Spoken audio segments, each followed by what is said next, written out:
Good evening, everyone. You're listening to another episode of the Tall and Short of It podcast. I'm your host, Justin. And I'm Aaron. Welcome back, everyone. Good to see you, Justin. Yeah, good to see you too, man. How has your week been? It's been pretty good. Pretty hectic. A lot of stuff going on with work, with life in general. I'm trying to uh, be a little bit healthier and just cook a lot more nights. So it's Mm-hmm. been that's been something I've been actively trying to do instead of ordering out as much or like just cooking frozen meals. Mm-hmm. So that's been definitely a positive. I do need to get back exercising a little more, but otherwise, not too bad of a week. That's what's up. That's what's up. I'm glad to hear it. Yeah. How about you? Now, overall, I think it's been pretty solid. I met an individual from Washington State. Him and his wife were on a road trip, and they were in the area, so they both stopped in to get massages. The wife came in early, and the husband came in the evening. And both me and Sarah hooked them up, sent them on their way. So hopefully they'll be feeling good for the rest of their trip. Off of a Um, recommendation, or did they just like look for something in the area, found you guys, and we were of the results that came up on Google. They said we were the ones that stood out to them, so they came to us. So I was like, hell yeah, "That's that's yeah." So I was like, awesome. "That's pretty good news." And what's interesting is they weren't like first time massagers or anything. They apparently have been going each of them like pretty regularly for a good number of years. So to be the ones that those clients pick and then also like do a pretty good job for them, get good feedback. It was a pretty interesting little boon there. So that was a good aspect to the week. Bad aspect to the weekend, we didn't have an F1 race, True. but we have Hungary coming up this weekend. We'll get into a little bit of race preview here later in the episode, along with some LCS talk, along with some Magic the Gathering talk. There's actually like an interesting thing to say involving Magic the Gathering via the digital versus paper space. We can get into that later, but right now, Aaron, give me your rose, thorn, and seed for this week. Oh boy. Um. So I guess for think about Do this. not prepare these previous. I think about them, but I always have a lot of trouble with like thinking about individual things for my week because Gotcha. stuff runs together a lot with how my days go. But I guess for my rose for this week, I had therapy on Monday, and therapy like went really well in terms of like there were a lot of things that I needed to kind of talk about, like discuss, and so even though a lot of it is just like me talking and Mm, not getting like I get some feedback, but a lot of it's just like me being able to like talk things out for myself. That was right. good. I felt pretty good after that.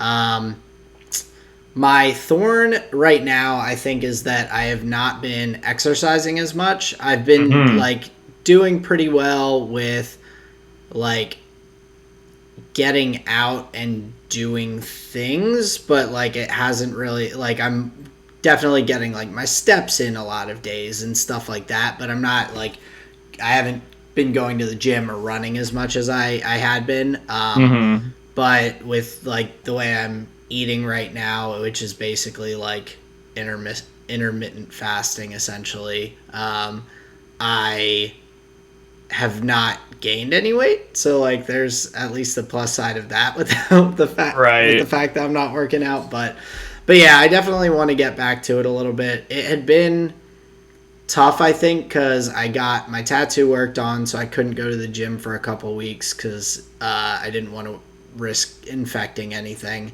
Mm-hmm. And then with just how hot it's been lately, like running outside was not really a huge option. So I've just kind of gotten out of my uh,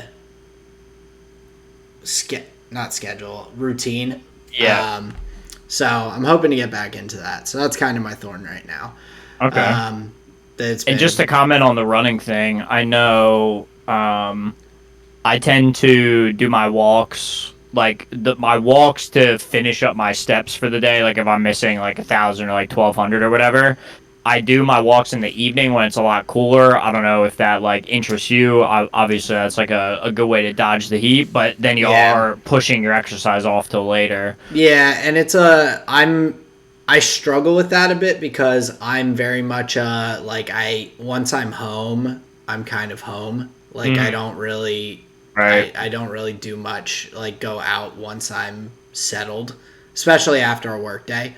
Like before when I was going to the gym pretty consistently like a year ago or so, I would pack a gym bag and put it in my car and I wouldn't come home before I went to the gym because I knew that if I came home even just to change clothes and everything, there I'm risking letting myself settle into just like being home Hmm. and my mind being like like you're already home, like just stay home, don't go to the gym.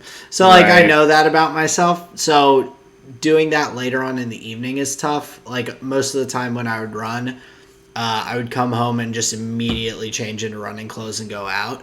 And right Hmm. now at 5:45, 6 o'clock, it still could be like 90 degrees outside. Yeah, it's still pretty Um, warm. so yeah, that's been a little tough, but it is what it is. I'm gonna like I know at least I'm planning to.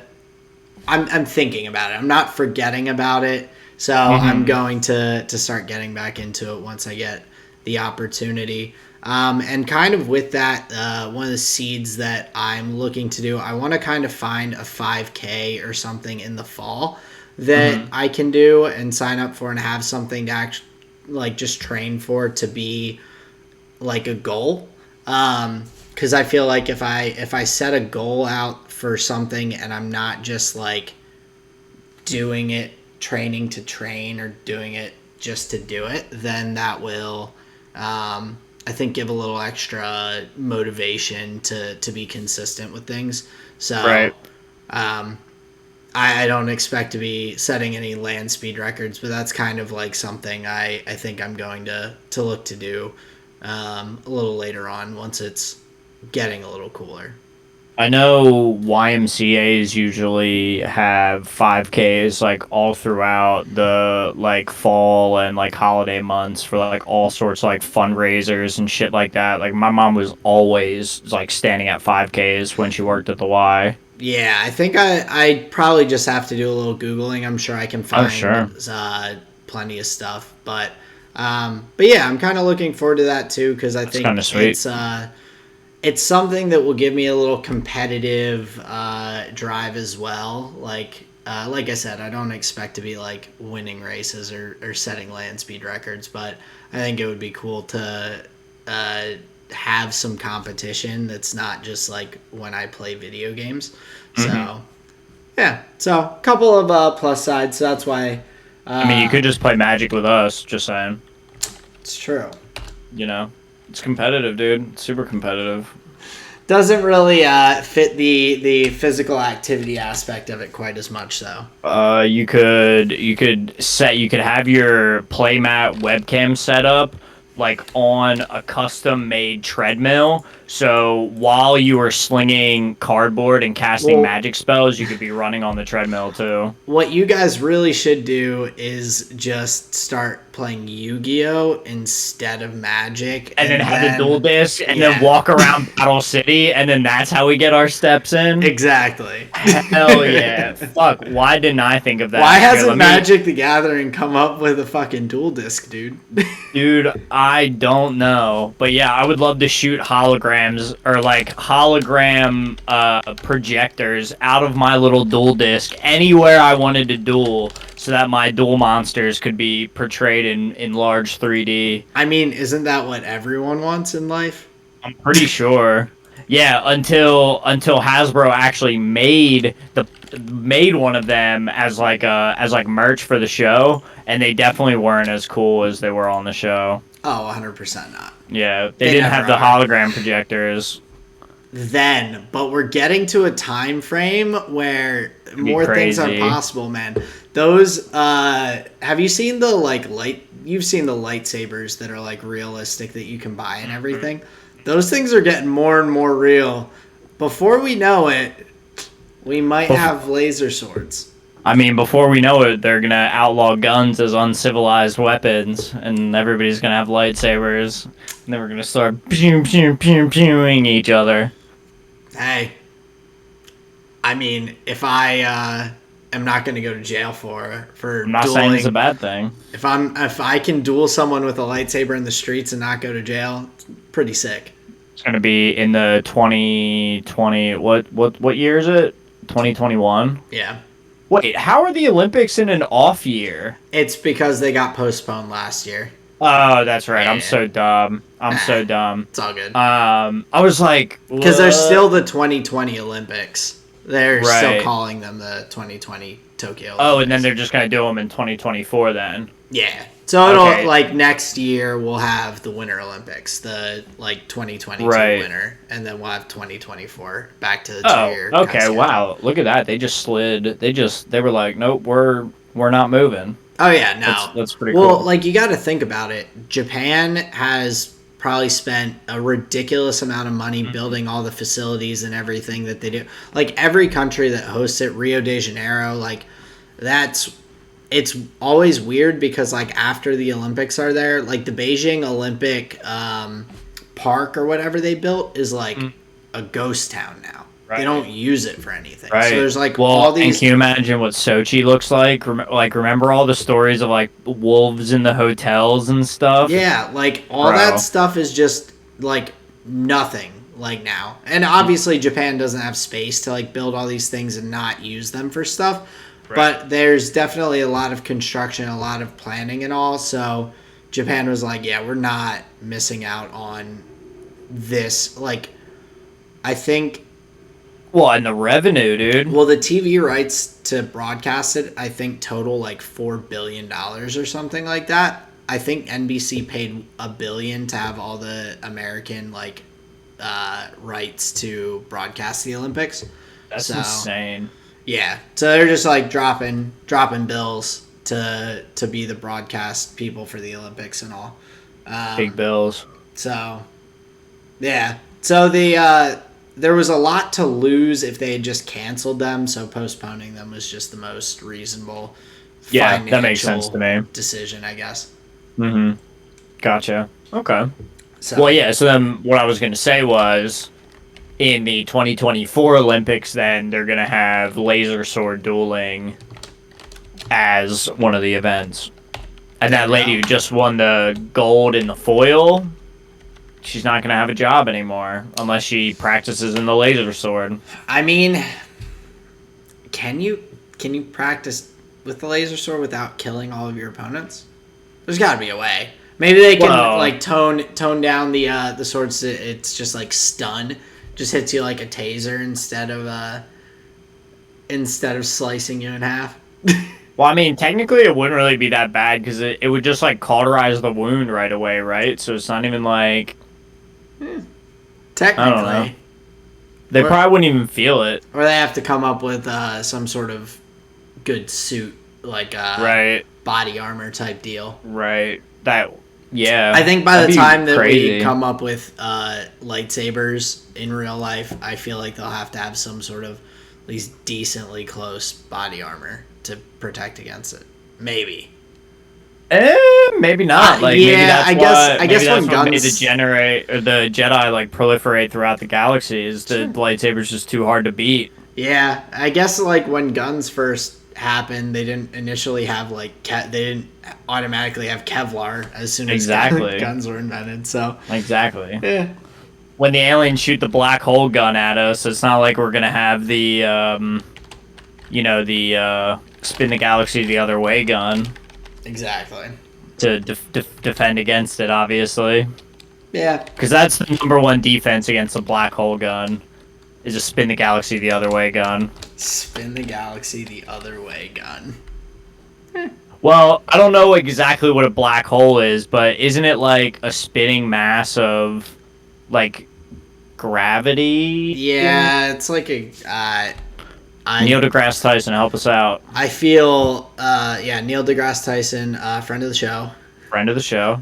Yeah, it's a typically a like from, if I remember correctly, which I very likely will not, like a supernova from a red giant, which is, I think, the term for the size of star that would go supernova, and after it explodes, it kind of contracts back in on itself and becomes essentially a gravity well that just is pulling in, or like has an extreme pull of gravity. Okay. But it's weird. I try not to think about space things too much. They hurt my brain. Space is wild. So it's pretty violent, that's for sure. It's just crazy. And I mean, the fact that Jeff Bezos is trying to go up there and visit just on his free time is it's weird. I just think it's funny, like, he's not the first one. Like, Cody and Noel have just been chilling up there forever. Like, the International Space Station, people did it before, man. Oh yeah, but he's just like, I am making this a thing for, like, the thing that I don't understand is they're like, let's make space travel like something that the normal person can do. And it's like, well, like, when someone travels normally, like, they don't fly a plane to fucking fly a plane. They're going somewhere. But when they say normal people, they mean like rappers. So you're gonna see like Jay-Z have a music video like Kanye. Up in space. Yeah, like it's only gonna be like whatever 200, 300K. People get that for a fucking Wembley Arena appearance, right? Like they're gonna be able to go right from Wembley Arena, beam up to the rapper space station on Moon, and just hang out up there with Lil Jon and fucking Pusha T. But that's the thing. Right now, like, what they're doing, they're not going to a space station. They're not going anywhere. They're just flying around. They're just flying up and then just landing. Like, that's... Like zero gravity music video, bro. They're in zero gravity for like 3 minutes. So, yeah, they could probably produce a music video. But still, like, come on. It's just so absurd to me that they're like, yes, let's spend billions of dollars to create a space program that literally doesn't do anything. Like, we just... like, he's not... Like, Elon Musk with SpaceX, at least, first off, recyclable rockets and everything. Like, whatever you want to think on Elon Musk, like, your opinions on him, the man has made... like, decrease the cost of space travel by the ability to have recyclable rockets. Yeah, and that's what Jeff Bezos would do. Well, plus by privatizing it, he like can make money off of it. There's no way NASA was making money off of going to the moon. But like, But if he starts selling trips, Bezos can make money and then push the frontier forward. But also, like, just with his space program right now, he's not doing anything. Like, at least with SpaceX, like, their first plans were like putting satellites in space, like taking people or at least supplies to the International Space Station. Like they're like actively doing stuff. Bezos is just like going up and coming down. Like that's the difference between those two with me, between SpaceX and Jeff Bezos' penis rocket. What if Jeff Bezos is just trying to figure out a way to make sure packages go to space first and then back down to the planet? So it just, like, costs an exorbitant amount more. He's just like, this is the route now, man. Maybe. But also, you said this is a way for him to make money. Does the man need more money? Dude, it's not about what you need. It's just about making that ticker go higher. Because for every billion that gets added to that like excessively large number, that's like another 100 blowjobs a day that he can just commission from anybody he wants. I mean, he can buy as many blowjobs as he wants. I mean, I think he can already do that. I think like the amount that he can go for blowjobs is easily surpassed by the amount of money he has to buy them. Yeah, there's no way he would have enough semen to like. Yeah, like the man is not. He's not going for 100 a day, my guy. Bruh, he tried to write a check his dick couldn't cash. That shit's gonna fall off. Like, Yeah, it would, or start bleeding or something. Holy fuck. Yeah, but man. anywho, Justin, we've talked about my rose, thorn, and seed. What have you got for me from your rose, thorn, and seed?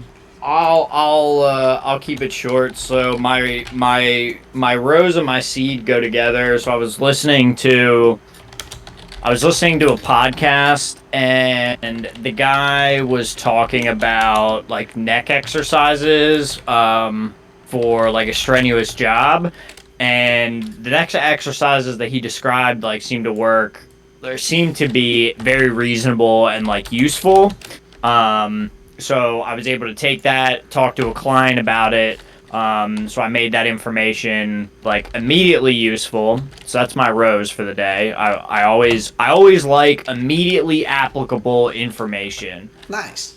It excites me. Instant gratification for taking the time to learn it, and not instant gratification in a bad way or negative aspect, but it's nice to be able to utilize stuff that you just learned, and immediately see the value in taking the time to have done that. So, like learning about what a black hole is, like I can't apply that to anything. It's just like a little factoid that I know now. But this little neck exercise, that's you can do it immediately. Yeah. My thorn, I don't have a thorn. I couldn't think of a reasonable thorn. Any of the things that I came up with would have just been like petty complaining. So I decided I didn't want to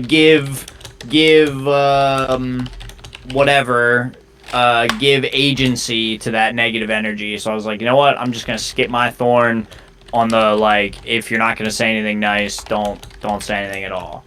Okay. So I'm skipping my thorn today, and then for the seed, I saw my mom today for an appointment. So I was able to tell her about that neck exercise, and then also show her some good like hip flexor stretches for like psoas and abdominals and all that kind of stuff. I need to see those, man. Dude. My hip flexors are bad. They're really, like actually terrible. They're so tight. Oh, just do some like lunges, bro. I stretch them I do the little like stand on one leg, tuck your foot the opposite direction behind your leg, and like lean to stretch it out. And it like I constantly am getting cramp. I do that every time I work out, whether it's running or even if it's not leg day at the gym. I stretch my legs. I can barely touch my toes, and my hip flexors all cramp up constantly, even with stretching. I don't get it. I don't know. Damn, bro. I feel like before you start training for that 5K, you gotta like go get a massage and do some like heavy stretching, bro. I've been meaning to, and I've been trying to do like the good things like hydrating well and things like that, because obviously that helps. I don't stretch daily. That's probably something that you gotta stretch daily, bro. Yeah, daily. It's like brushing your teeth, man. I stretch every time I work out, but yeah, I should probably. I do. You just said you haven't worked out in like 10 years. So that means you haven't stretched in no, like 10 years. I have stretched some. Okay. And it hasn't been 10 years. Come on, man. It's hyperbole, dude. It's funnier than trying to think of the actual amount of time, right? Because that's like very exactsies. Saying 10 years is funnier. That's very true. But yeah, no, I stretch, or I have stretched since, but it's just not. Even back when I was stretching daily for track and cross country in high school, I had hip problems and knee problems and back problems in high school, like in senior year. Like I have the body of like a 60-year-old man. Like my dad has less issues from running than I do. Holy shit. And he's been running. How much calcium did you get? Lots. Maybe it's like weak bones. No, man. I fucking drink milk like crazy. Not weak bones. It's not. Yeah. Interesting, dude. I think it's ligaments. I think my ligaments are not up limber enough. Because the knees, and the hip both, yeah, they've been issues. So, Gotcha. but anywho, you're saying that you did get to show your mom some different stretches and everything, get her like doing some more exercising, or I guess exercising some of those different things, but. Well, just showing her the stretches for areas that have been bothering her. She walks all the time, and she has like a recumbent bike. She stretches all the time and all that. But her low back bothers her a little bit, and whatever. We were just talking about her psoas and her hip flexors and whatever. So yeah, hopefully that stuff's useful for her. But yeah, so that's my rose thorn seed for the weekend, and we can move on because that took forever. It's not too bad. It is what it is. Mm-hmm. So, getting into what we have coming up this weekend, the Hungarian Grand Prix. Yes, sir. Should be a pretty good race. We've got everything starting up on Friday. That is Friday, right? Or am I? Yeah, it's the 30th. Yeah. So, sorry. Yeah, the schedule, they have it Backwards. Yeah, always weird. Mm-hmm. So Friday the 30th, we got FP1, FP2, Saturday FP3 and qualifying. So a little different this week. So we don't have the sprint qualifying like we did at Silverstone. We do still have 2 races later on this year that I don't believe have been named, or we'll have the sprint qualifying. But back to kind of the normal strategy of things and all. Mm-hmm. But yeah, it should be pretty exciting. Justin and I are talking, and we are planning to do a qualifying race companion. So doing that for the qualies rounds 1, 2, and 3, just to see how that goes, how things are stacking up for the race on Sunday. But yeah, Justin, I guess off the top of your head, are there any specific points that you want to hit for the race or the track itself here in the Hungaroring? So I think just for continuity's sake, we got to talk about Lewis and Max, and not only because of their scrap at Silverstone, but because they had a race. I forget what year it was. It might have been 2017 or 2018. I think it was a recent where Lewis and Max had some pretty close driving as well. And there's a bunch of races from this year that we can look back on. So again, I think just from a fan's perspective, I'm really nervous for Max. 100. What they say? What they say about the crash? Like how many G's it was? It was. I think it was something absurd. For some reason, the number I think this is way too high because it seems absurd. But the number I remember hearing was like 51. But I feel like that's way too high. Either way, smashing into the wall at that speed, it's got to leave you bumped and bruised. So I'm just hoping that Max is in good, solid racing condition. The crash recorded 51 G-forces and sent Verstappen to the hospital for precautionary checks. So I was right. Crazy. Oh, also, I just Googled it, and there's an article from ESPN that the Max Verstappen crash cost Red Bull $1.8 million. Mm-hmm. Crazy. It's a lot of fucking money. Although they are planning to use, if I understood the update correctly, they are planning to use the Silverstone engine at Hungary, so they were able to salvage it to some degree. They, I believe, sent it back to the factory in Japan to be fully diagnosed, looked over, and determine whether there are any defects or anything like that from the damage. And fortunately, I don't believe that, or as far as they know, it seems like it'll be usable, which is good. Since you only have so many engines you can use for the season. Right. So it's very surprising to hear that they're going to be able to do that. So yeah, just kind of nervous for Max from a health standpoint, and just from a it's an intense one, man, and it feels like these guys, and I know Max's reaction was like, he doesn't really want much of a part of it. He's just head down. He's just gonna race like normal.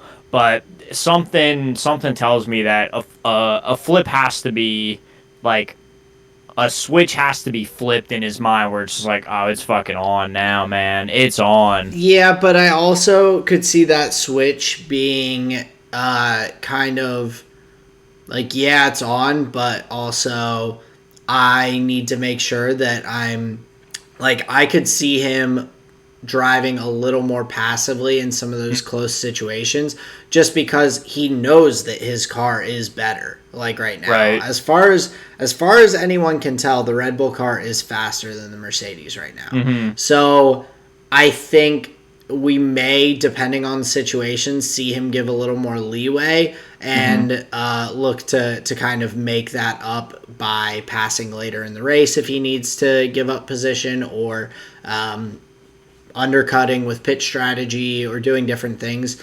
I would not be surprised to see him be a little more conservative, I think, with his driving. But you could also be right. He could just be like, oh, yeah, like, it's on. Like, this isn't, like, I'm going down fighting kind of thing.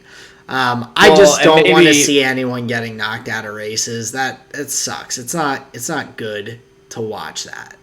No, and it gets to a certain point where like the FIA stewards would have to like, yeah, it would just be like a weird thing if they just keep like knocking each other out of the race or something like that. Yeah, I guess just from a fan perspective, I just don't want to see that kind of stuff. But overall, I'm just looking forward to a good race, a race that I don't think I'm too familiar with. Like, I don't have intimations of the Hungary ring, so I'm actually kind of excited to be at a track that I'm less familiar with. I learned today. I was doing some research on the track, seeing if there was anything interesting that came up. Some tracks have a lot of names. For the Hungary ring, there's just two turns that have names. One for Nigel Mansell and the other for Jean Alesi. Both for like having issues at the respective corners. Nigel Mansell is named for turn 4, and Jean Alesi is named for turn 11. And turn 11, he crashed there in 95, respectively, and Nigel Mansell lost a tire in 87 at turn 4, which is why they're named that. So I just thought that was interesting. Didn't know that. But yeah, just looking forward to a race where Red Bull gets some points, hopefully. Yeah, no, I hope so too. Hopefully, we don't see Sergio Checo starting from the pit lane this time. That was weird to me still, that they decided to pit him just to take the fastest lap point away. I know it helped Max out, and that's like good team play from Sergio, but in the constructors standings, like, every point counts right now, so that was a little tough. But yeah, it'll be interesting because like from the stuff I looked at, like, Hungary it's summertime there. Like, it's gonna be hot. The track's going to be hot. I'm interested to see how things go with the tire deg, what kind of tires and pit strategies teams go on. Because with how hot it is, you could see tires shredding a little more easily. But then again, we had, like, last year, we had the Hungarian Grand Prix where it was raining out. We had that was the one where Max crashed on his way to the starting grid, and his team rebuilt his car. That's in right. Like half Yeah, an yeah. hour. So that was just last year's race. So there's definitely going to be some interesting stuff going on just with temperatures, weather, as always for races, it's just not going to be moderate. Like it's either going to be sunny and really hot, or if it's rainy, it can be a messy track with some of those harder turns, especially around, I'd say probably like 12, 13, 14, kind of cutting back on itself. So Well, and especially, I think there's like 3 of them. I guess they call them like 180-degree turns, where like the throttle control is like so specific, depending if you're like nailing curbs or if you get out into the gravel. You may spin the car, especially in the wet. So yeah, there's a couple of pretty interesting turns around the Hungaro ring, as they call it, which is kind of funny. But yeah, it's hopefully going to be a good race. I'm excited for qualifying. Got the quali companion that we'll do. I think that'll be interesting. It'll probably be a little more like laid back, right? Just for the sense that there's the time in between the sessions. Yeah, and we'll have to figure out how we want to do that. But we can. That'll be kind of a more day before day of kind of figuring out whether we want to take pauses or whether we want to kind of discuss throughout those breaks. Right. But we'll figure that out and put together some good content, have that up for you guys before the race on Sunday, so you guys can check that out. Check out our live recorded opinions on what's going on with the qualifying. So, well, and the other interesting thing, speaking of qualifiers, with Carlos Sainz and Charles Leclerc being pretty decent in qualifying, we have an interesting opportunity for Ferrari to make a pretty good dash at McLaren for the constructor standings. They're only within a certain amount of points. So that battle for second, Ferrari is definitely still in it with McLaren. Oh, or absolutely. not for second, for third place. But yeah, they're only 15 points apart right now. So that is pretty exciting to see, honestly. And hopefully there will be some good competition between the two, because right now it is kind of spaced out. It's like the fight for first and second, and there's the fight for between third and fourth, and then 5, 6, 7 are all right in there together as well. So yeah, which is crazy. All these little battles kind of going on across the board. So yeah, and I think it'll give us hopefully maybe the standing should give us a better look into what the second half of the season is going to look like, going into what am I thinking of, Spa after the break, and then the following races. So hopefully Ferrari can make some points up on McLaren, and then Aston Martin is right there with AlphaTauri, which surprisingly enough, both Yuki and Pierre, like they're getting a good amount of points. They're getting solid finishes. Oh, absolutely. They both look pretty solid. Like Yuki, for a rookie, having 10 points up there is really solid. Pierre, of course, 39. He's in that top 10 for the drivers and everything, which is awesome for kind of one of those lower midfield cars. So I think he's definitely shown some of his skill driving. It's definitely not as much as I would like to see, but he's getting there. Yeah, definitely. And he looks solid. He doesn't look bad by any means. I think I really want him to do well, so I think I have slightly higher expectations than what might be realistic. So okay, sure. Yeah. Not too far off, but yeah, probably just a smidge off. That's an interesting point. Because maybe there's an element of that. Because I do enjoy him as a driver. I like him as like a personality. So maybe there is an element of maybe just overrating him a little bit. Yeah, well, and I mean, and even for myself, looking at the driver's standings, he is the top person who doesn't drive for like the top four teams: Mercedes, McLaren, Ferrari, Red Bull. Like, he's all the 8 drivers for those 4 teams are all ahead of him, and he is ninth. He's like the next guy up, and Right. he's got a decent lead on Seb Vettel too. So he's like 9 points at that point in the standings is a much bigger difference than 9 points like at the top of the standings. So, Oh, I see that. Okay. yeah, because like because of the way the points are, like you can get less when you're down that far. So even if Seb, I don't know, finishes P9 and Pierre finishes P10, it's only a 1 point swing. Whereas Right. if Lewis finishes P1 and Max finishes P2, that's what, a 7 point swing or something like that. So yeah, so like it is kind of incremental. So that's actually a decent lead, holding on to that 9th spot, which is pretty cool to see from him. So Yeah, definitely. No, that's a really good observation. I wasn't even looking at the driver standings to see him as best of the rest as far as not the top 4 teams. yeah, exactly. So I'm excited to see how he can keep doing. But like I said, I am definitely like I'm rooting for Pierre. I want him to do well. So it's probably a little bit of a balance between me being realistic with AlphaTauri's car and like what he is capable of, even if he's driving it to its like peak performance kind of. Sure. Yeah, that makes sense to me. But yeah, I mean the drivers and constructors standings both.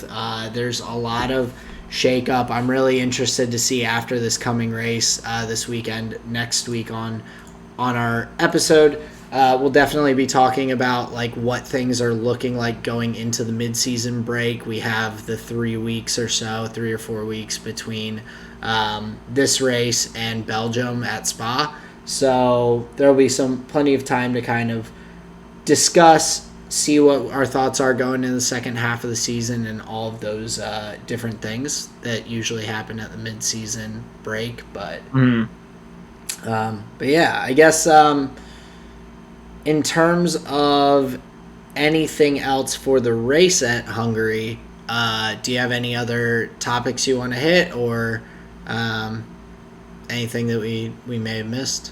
The only other thing I wanted to mention was if I understood the news correctly, Red Bull may have a statement with more evidence to their advantage in the Mercedes versus Red Bull case of the improper penalty from Helmut Marko's perspective. I did see that a little bit in that article from ESPN, but also so it'll be interesting to see what comes out, but also at the same time, I think it's water under the bridge at this point. And Helmut Marko, of course, as like Red Bull Racing's, what is he, the team advisor?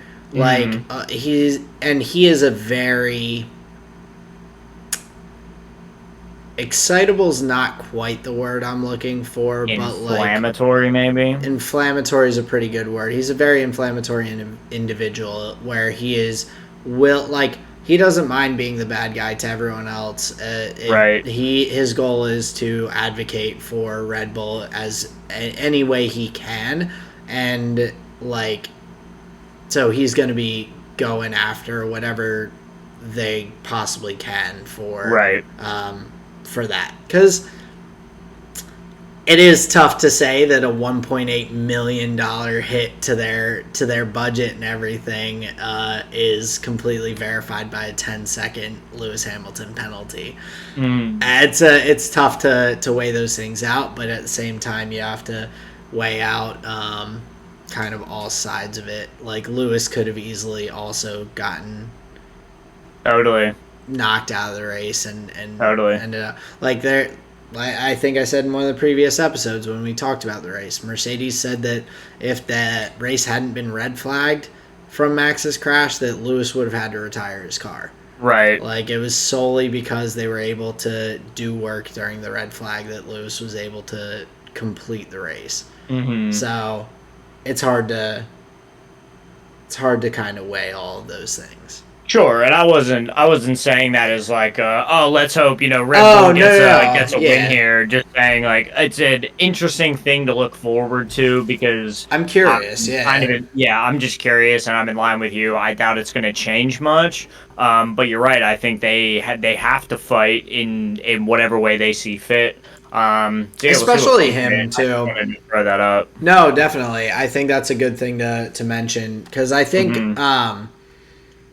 yeah, like Helmut Marko's the right person to be doing that. Christian Horner deals with race day stuff, getting everyone ready, like talking, like if there's anything going on, and the more intricate details. Like Helmut Marko's got the time to Hmm. to spend on that. So Well, and also spend time on something that's like a race back now. Like it's clear there's whole swaths of the team that always just have to be looking forward and not really care right, about what happened. Just say like next race, next all right, what about free practice? What about FP2? All right, right, what's the next thing?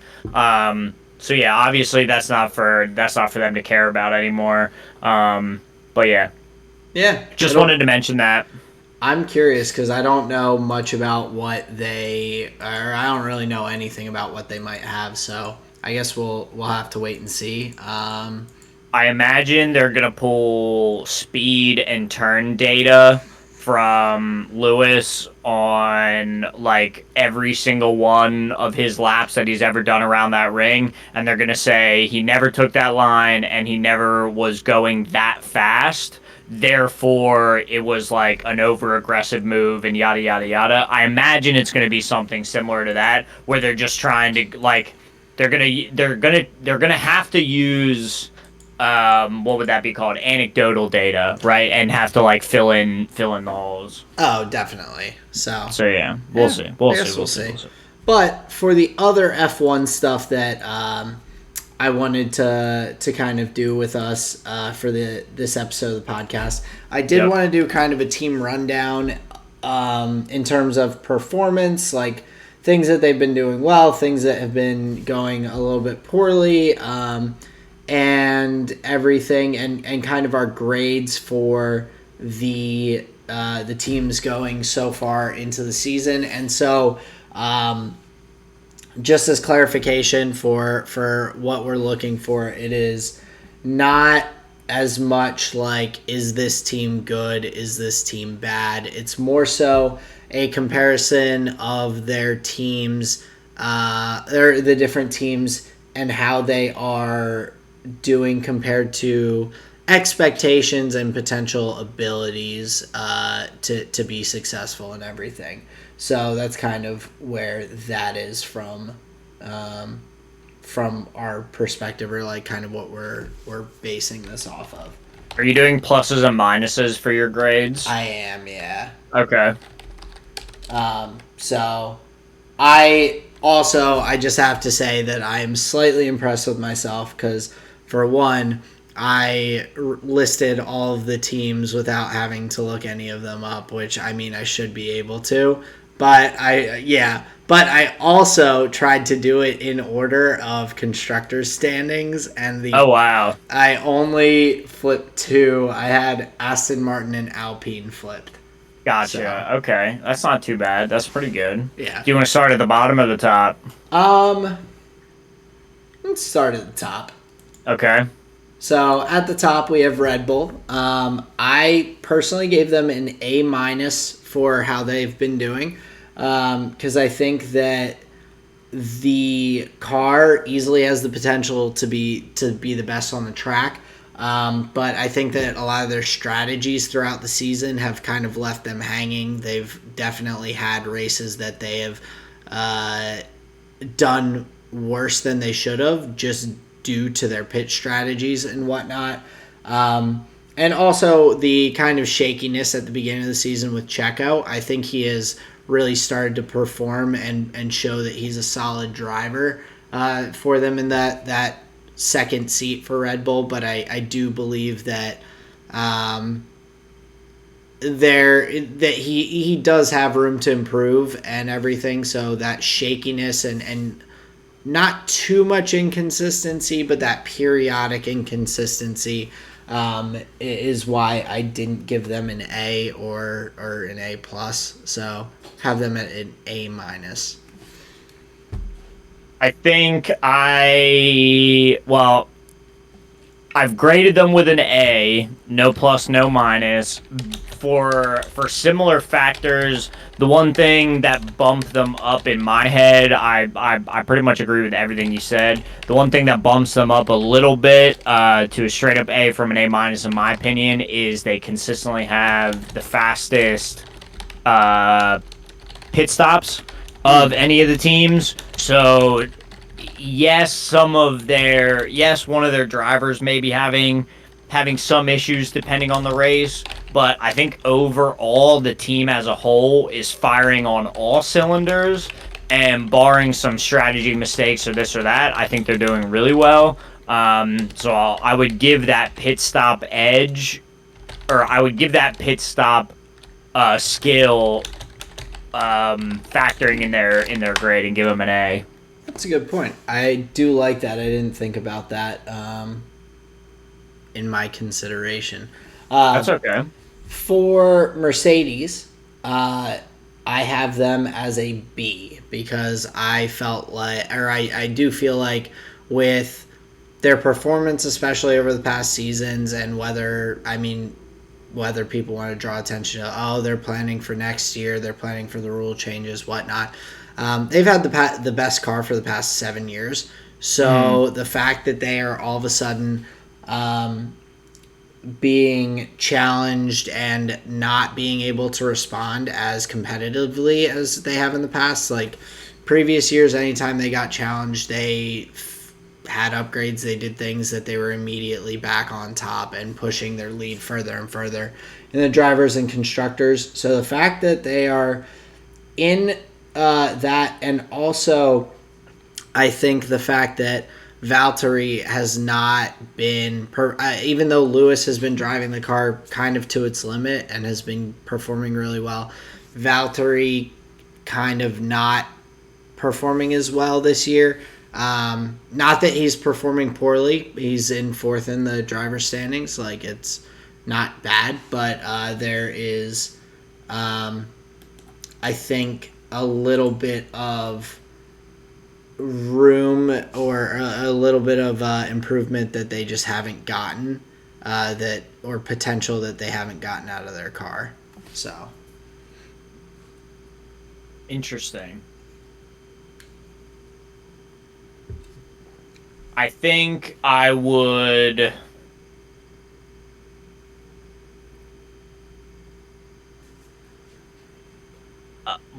Your reasoning has made me rethink the grade that I had given Mercedes, and based on some of the points that you used, I'm actually inclined to go a little bit lower with Mercedes, based on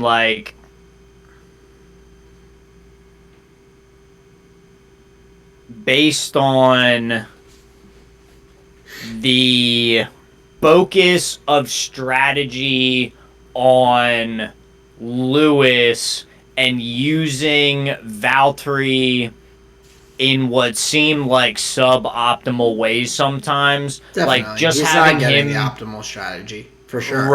Right. And for a top a team that's had the best car, like you said, for a lot of years running, I would hope that they were utilizing it better and understood that they have a sword in each hand, not a sword and a shield kind of thing. Well, and even think about it with last year. Like, there were all these races that Valtteri was trying to compete for the championship, and he's like, you hear him come on the radio, and he's like, put me on a different strategy than Lewis. Put me on different tires. There's been none of that this year. It has all been about, and I mean, it is partially due to the fact that Valtteri has not been racing as well, both in qualifying or in the race. Well, exactly. That's why I want to go lower, because it's like they're not showing up really. But also, like, with that said, like, they are, instead of trying to put him on the most competitive strategy and doing what they can to help him out, they are just kind of like, let's lean into giving Lewis the best advantages, using Valtteri as more of a jump start for Lewis, or a hurdle for other teams to get past, as opposed to utilizing them both as weapons. Yes. So for that reasoning, not utilizing Valtteri to a high degree, I would dock them some more points. So if you gave them a B, I'm giving them a B minus. Okay. Yeah. I think that's reasonable. Next is McLaren. Next is McLaren. And so McLaren, I have actually given an A. So they have the best grade that I've given to any team across this. And the primary reason is, although they are not able to beat Red Bull or Mercedes in normal conditions, like Lando has been driving phenomenally and has really shown what that McLaren car can do. And on, I'd say, 9 times out of 10, that is the best car on the track that's not a Mercedes or Red Bull. And it's just been extremely impressive. They have had Lando on some really good strategies. They have performed really well. Danny Ricks is, I would knock them a little bit more for him if it wasn't his first year with the team. So just like, dude, I was just gonna say, and if it wasn't for him being so goddamn positive, and like it's clear he's not, like, he's never saying, oh, like the engineers can't get my balance right, like, oh, like the tire strategy shit. It's always like, oh, there's things that I have to learn. Yeah. I'm still blah blah blah. He's always willing to put the improvement onus on himself, and I think drivers deserve a lot of props for that. Oh, 100%. Because there are drivers of equal skill that get to hold the opposite mentality, but also hold the exact same seats that people do with the positive mentality, right? Where they're cursing their engineer, they're cursing the whatever, but because of X, Y, and Z, they get to hold that spot. So I give a lot of props to Danny, who is struggling in the McLaren for the first year, but is able to, like, really fight back race after race after race, where he's really doing the best that he can every time. It feels like, from a fan perspective. No, definitely. And so, like, some people might listen and think that, hey, why is he not knocking Danny Ricciardo on his grading, but I knocked Checo a little bit for some being newer in the Red Bull. It's his first year too. But right. I would say that the Red Bull it's the best car on the track, so it is going to be easier to drive at a high level. I'm not saying it's easy by any means, but there is I don't agree with that premise at all. No, I feel like there's a difference between fast doesn't mean easy to drive by no, any and standard. I'm not saying fast is easy to drive, but I feel as though the Red Bull has shown that it is in more control in, like, tougher positions on the track in most cases. So, like, I'm not saying that just because it's faster it's easier to drive, but I would say that it is an easier car to drive because it's just a better car. Like, it's not like the McLaren's. The McLaren is not talking about not even the actual mechanics of the vehicle. You're talking about from position on track. It should be easy from a Red Bull driver because they have a faster car. They should just be up there at the front, thereby having less cars, thereby being an easier time on race day. Whether or not the actual physical mechanics are tough, like that is. Yeah, so I was gonna say that's got to be fucking hard. Every single one of those. Well, and that's so, like, that's probably next to impossible to tell. Like, for all I know, the Haas could be the easiest car to actually control, and it's just not fast. Right. But yeah, it's easier when you have the best car because you just are. You have the highest percentage for victory. Yeah, right, I gotcha. and better way. Yeah. So, yeah. Thank you for helping me clarify because that probably could have come off differently. Oh no, that's fine. I just wanted to know what you meant because that's that was a bit of a fluid definition there. But no, you're Yeah, good. definitely. So that's why I don't knock Danny Ricks as much as I knock Checo a little bit, which I mean still is not much, but the slight difference in those ratings because you could say like Max and Lando are both driving extremely well. Both of their second seats are a little inconsistent, still learning the systems, still learning the car and all. So Right. that's my main reason for differentiation in their grading. And this isn't like a thing on just the drivers. We're trying to think of like the teams as a whole too. So Right. weighing them evenly is whatever. Yeah. So then who's next? Ferrari. Well, what was your thoughts on McLaren? You didn't give. Oh, for McLaren, I think I would match your A grade. Okay. Yeah. Cool. So then Ferrari, I gave them actually a B plus, so it's a little bit lower, but my reasoning is primarily based on how things went last year and how my expectations for them.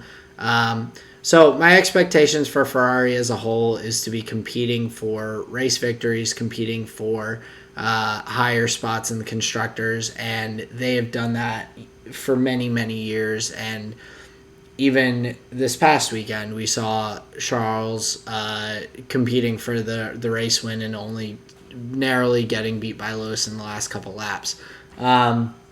But after last year, with how poor their performance was comparatively, I was really unsure what to think of their car this year and what to expect from them.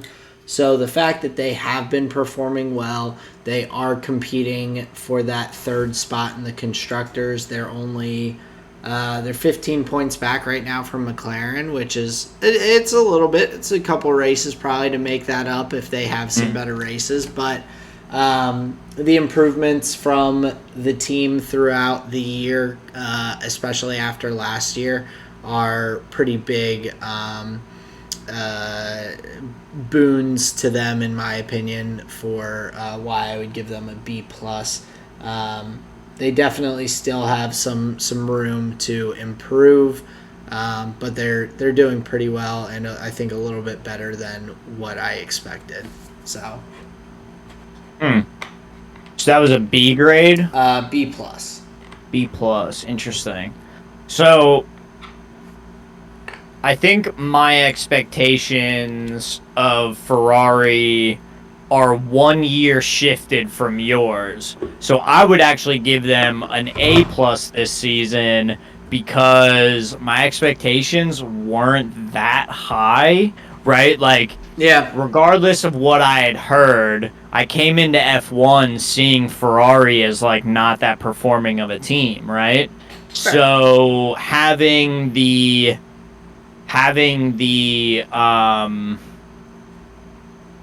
swap out of Seb Vettel for Carlos Sainz in my head has been advantageous for both drivers. Seb seems happier in the Aston Martin than he did in Ferrari, and Carlos seems to be doing a great job for Ferrari. Albeit he's not my favorite driver, it doesn't feel like he's always whatever. He's just not my favorite driver. But I will say, based on those kind of like preconceived notions, those coming in expectations, I was thinking Ferrari may have been a little further down the standings than they are currently.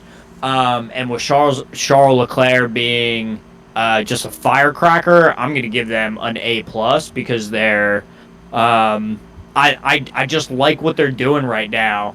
Yeah. And I think it's extremely, that's definitely a reasonable way to look at it because they have the improvement year over year just compared to last year is definitely extreme. I do agree that mine's probably a little shifted because I saw them competing for the constructor and like in that title fight the year before, Right. like with everything, and With so with Seb, right? with Seb, with Leclerc, like Yeah. battling the Mercedes week in, week out, like really going aggressively at them for a while um, throughout And then that the season. rule So changes hit them hard, right? it Is that was the idea? it was a the first half of the 2019 season went very, very well for Ferrari. There was a Oh yeah, that's right. It was the agreement with the that's right. FIA that was never released what exactly happened. But there was an agreement that was come to with the FIA that essentially what is believed to have happened is that Ferrari was taking advantage of something with the way the engine was working that was not intended to be allowed by the FIA. So they made them change it, and then after the mid-season break, they came back and were And they were just super slow. much, much slower. Right, So, that's right. Okay. and then they had the off year where they were like trying to figure it out, and then they have come back now this year and are performing a lot better than they had been. So, Definitely. so yeah, definitely good to see them bouncing back. I think everyone like I hear it when I watch videos a lot, but like when you think of racing, like you think of red cars, you You think think of of Ferrari Ferrari. red. You Yeah. do like that's the first color that as I've heard it on tons of videos and interviews. Like if you Mm-hmm. ask a child to draw a race car, they're coloring it red. Like it is a Mm-hmm. red car. And so that's kind of a thing from Ferrari. So seeing them bounce back, performing much better. Like last year, seeing them not perform well just felt bad. Like Mm-hmm. seeing Seb get into arguments with his pit crew over the radio was like not enjoyable. Like there are times where there's like a little back and forth and it's kind of entertaining, but the ones with Seb were like, oh, that Right. this is not Right. fun. No one was Mom having a good mom time. and dad are fighting. This is not fun. Mm-hmm. Like so but yeah, so you had an A plus for Ferrari, I had a B plus, so not too shabby. For Alpha Tauri there in fifth, I had a B. I thought that they're performing just pretty well overall. Yuki is definitely performing well as a rookie, but just in terms of uh, typical drivers and everything, he's definitely been a little more inconsistent. And so, like, there is a reason for that, but at the Mm-hmm. same time, I'm not going to give a better grade just because he's a newer driver in F1. Mm-hmm. Pierre's been performing well though, as we said, looking at the driver standings and kind of talking about that. Like Pierre has looked solid. He's I think really has the potential to periodically jump up the race standings up to like a solid like P6, P7, but I think he's finishing right where the car is kind of capable of typically, Mm-hmm. which I think is good. And Yuki is getting better as the season goes on as well. So I Definitely. think that that's also solid. So definitely not a C average. Definitely doing a little bit better than that, but Mm-hmm. so that's why I have them at a B. Okay. I think I would give I think I would give AlphaTauri an A minus. I pretty much agree with everything you said about Pierre. However, I am less critical of the I'm less critical of Yuki. He has the all of the hallmarks of a superhero who hasn't learned how to control his powers yet, and I think towards the end of this year, we will see a very different Yuki than the one who was putting his car into the wall during free practices. When he controls it, I'll give him an A minus. Yeah. So, when he learns his powers. but I like the Yuki a lot. reason I'm keeping it high is my initial reaction to him entering F1. I didn't know anything about him, and I had very high expectations for him based on League of Legends Korean results. Um, so with that, I'm gonna say that he is still leveling up, and my expectations have yet to be disappointed. So that's why I'm gonna keep my grade high for my boy Yuki. It's a good point. But all right, so on to Aston Martin. I gave them just a straight up C. I probably could have gone maybe a C minus. Because Vettel and Stroll, they're both drivers that have been around for a little bit, and I think the biggest issue that I have is that the switch from Racing Point to Aston Martin, the Racing Point car was competing with the best, and they were top of that midfield this past season. They really show, and whether, hey, pink Mercedes, not pink Mercedes, like whatever you want to say Right. about it, like they had a competitive car, and it I don't think they looked, had competitive drivers in that car though. yeah, I mean, like Checo and Lance, like I would say They left a lot on the track that year. they They did. really did. They did. And I would definitely agree with you there. And I think that I'm a little disappointed with the fact that Aston Martin wasn't able to build on the success. And I understand that they got some of that success by utilizing an older model of a competitor's car, but at the same time, your engineering and your team has to be able to figure some of these things out. Like you can see the difference between what they maybe would have designed and what Mercedes had designed the year before that they were able to get the blueprints of and make for their brake ducts and whatnot. Like Hmm. they had a really good car and didn't seem to build on that very effectively. However, With the Aston Martin swap, you're with the saying? going from Racing Point to Hmm. Aston Martin, Gotcha. and I don't think that Seb I think Seb's raced pretty well. I think Lance Stroll has raced decently. Like he He's hasn't. had better finishes than he had in the Racing Point, right? Yeah, he had some pretty high finishes in the Racing Point early on in the season Right. last year, but I think for me it's mostly like Vettel has had like he's reached some pretty solid spots in races this year, but he's usually right around where he should be. Stroll seems to be like he doesn't get much above like where that car should be, but he like will get below it too. He's just like and see that's kind of the average for in my like the way I rank things. My ranking scale 5 is average if you're doing a 1 through 10. Right. Like so for Lance Lance and Seb with their driving and the fact that they didn't build on the car, like they're not doing really poorly with Aston Martin. They're like they are right there in the middle, but I think that they're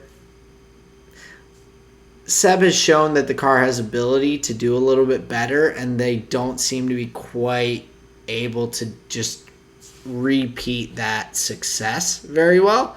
Hmm. Um, and yeah, the car, like, I think that that's partially due to the car, partially due to the drivers. So I think it's Hmm. a little combo there. So so I have them right as a C. Okay.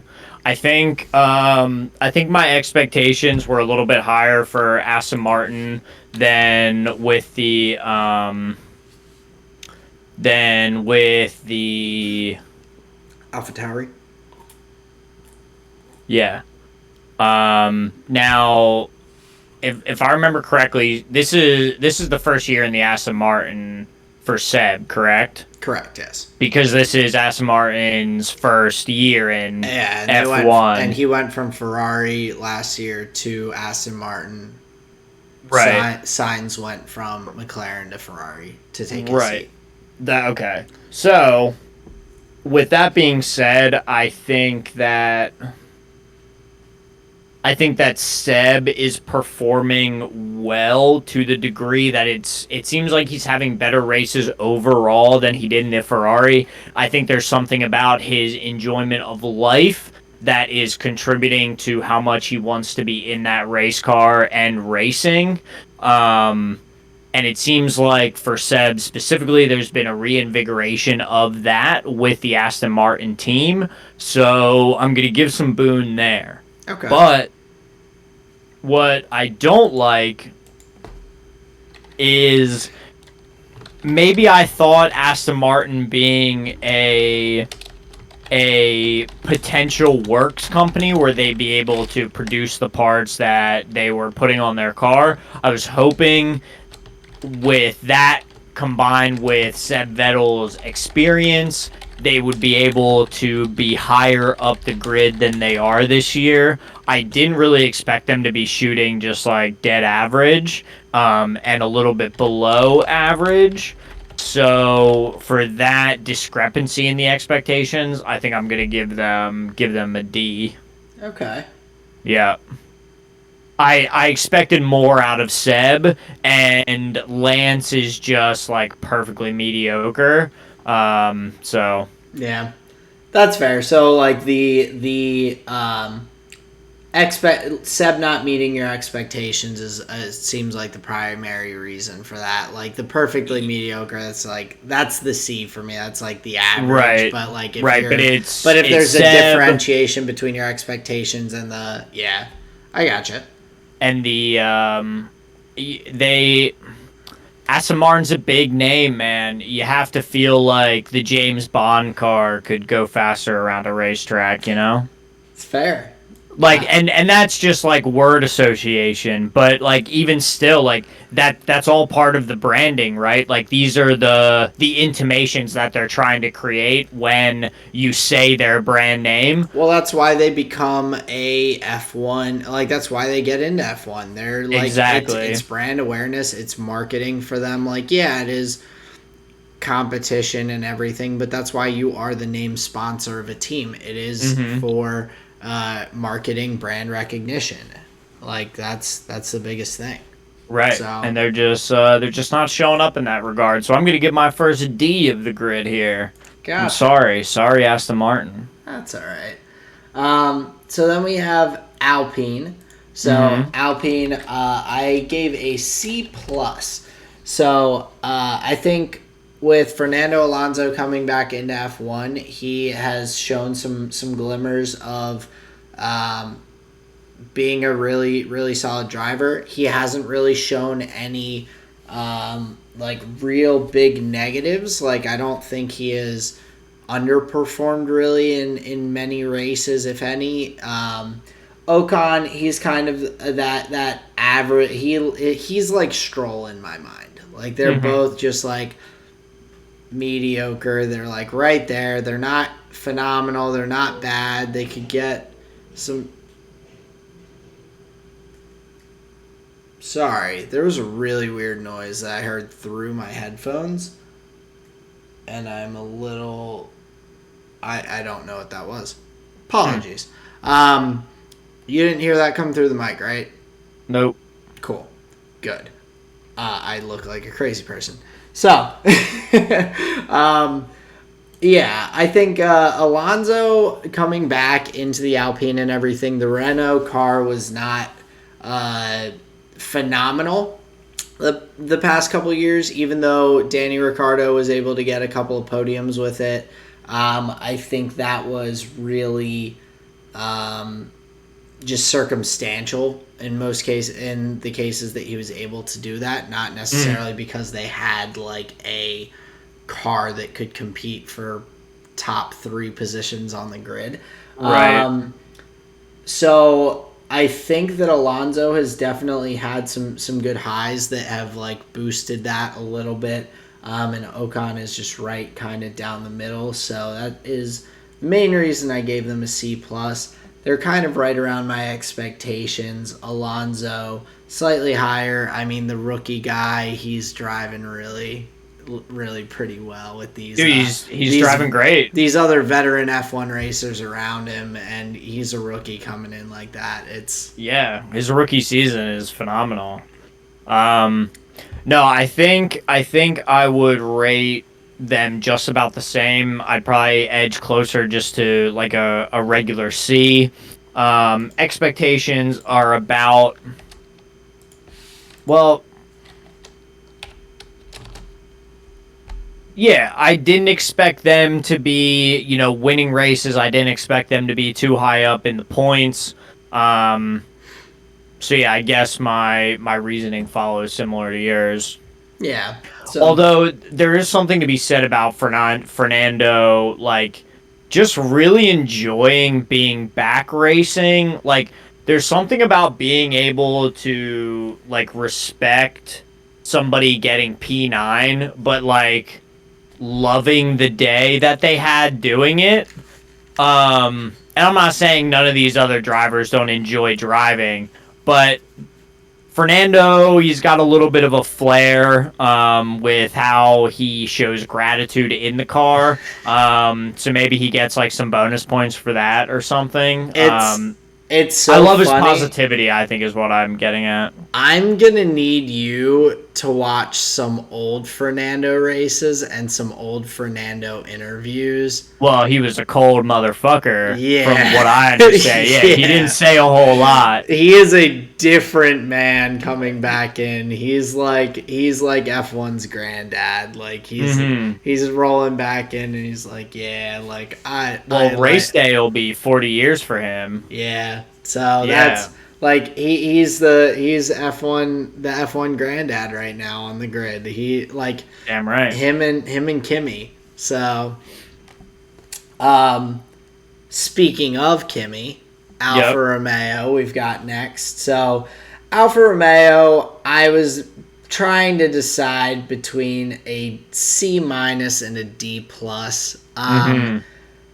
My biggest thing is that like they've shown in practice sessions and in some qualifying sessions that they have like good one lap race pace, which obviously like races are many more laps, but they have the ability to have their cars like perform pretty well in a lot of those circumstances.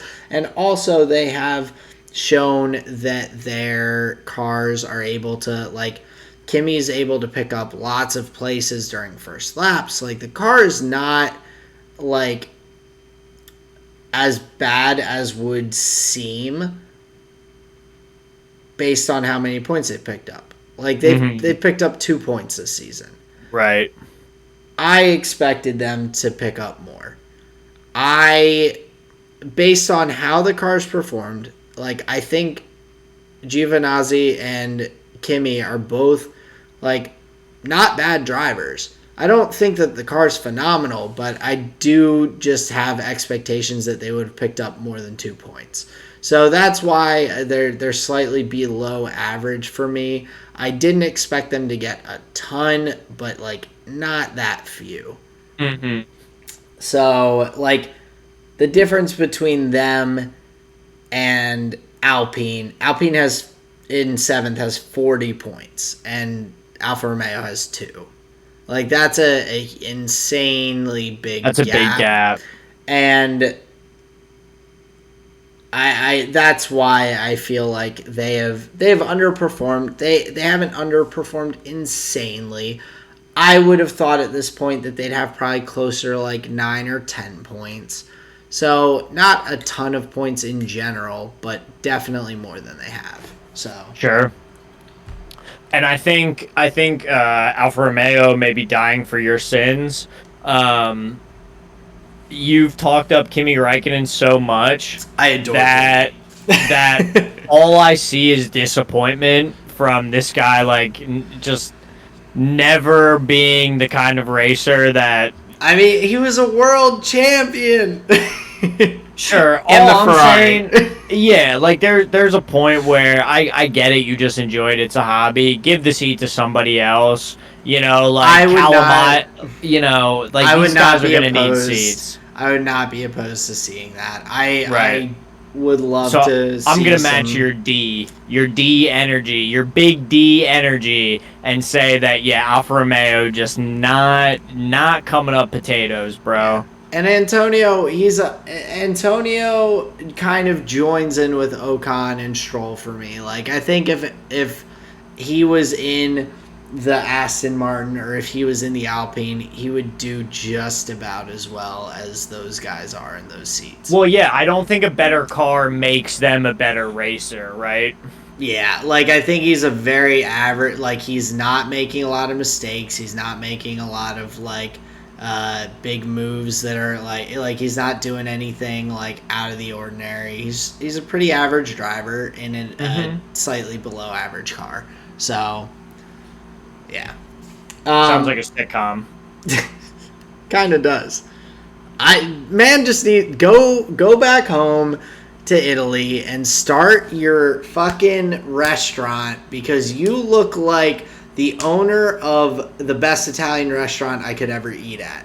That is what he looks like to me. He's got that vibe that I'm just like, this man probably has some secret family recipes that are just gonna like knock it out of the park. You just make a killer tomato sauce, huh? I just probably. Probably. I bet his grandmother does. I'm I sure hope he she wears makes a some. hairnet though. Oh, that would be. That's a lot of hair, bro. That is a lot of hair. It'd be a hairy suit, man.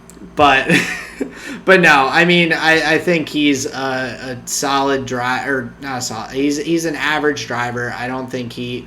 I would rather see Kimi give up the seat to someone younger than him. There's probably better F2 drivers right now than Giovinazzi. Yeah, That could do more with that vehicle. you're probably not wrong. He's what? He's 27. That's so Washed much up, hair. dude. That is Washed up, so dude. much hair. That's probably why he's cooking his brain when he's in that fucking helmet. He can't think straight. Who's You never know. next? Who's next? Next, we've got Williams. Oh, so they actually get like an F. They actually get an F because Russell, like, he draws such high expectations every single weekend and never gets any points. So for that, they get a big F. Oh no, I gave them a B minus because okay, so George Russell is the best driver on that grid. He just has the shittiest car. Similar reasoning. I have to go by the same kind of reasoning that I've gone through for everyone else.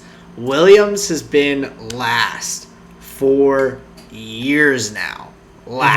Dead last in constructors, like everything. George keeps making it to Q3.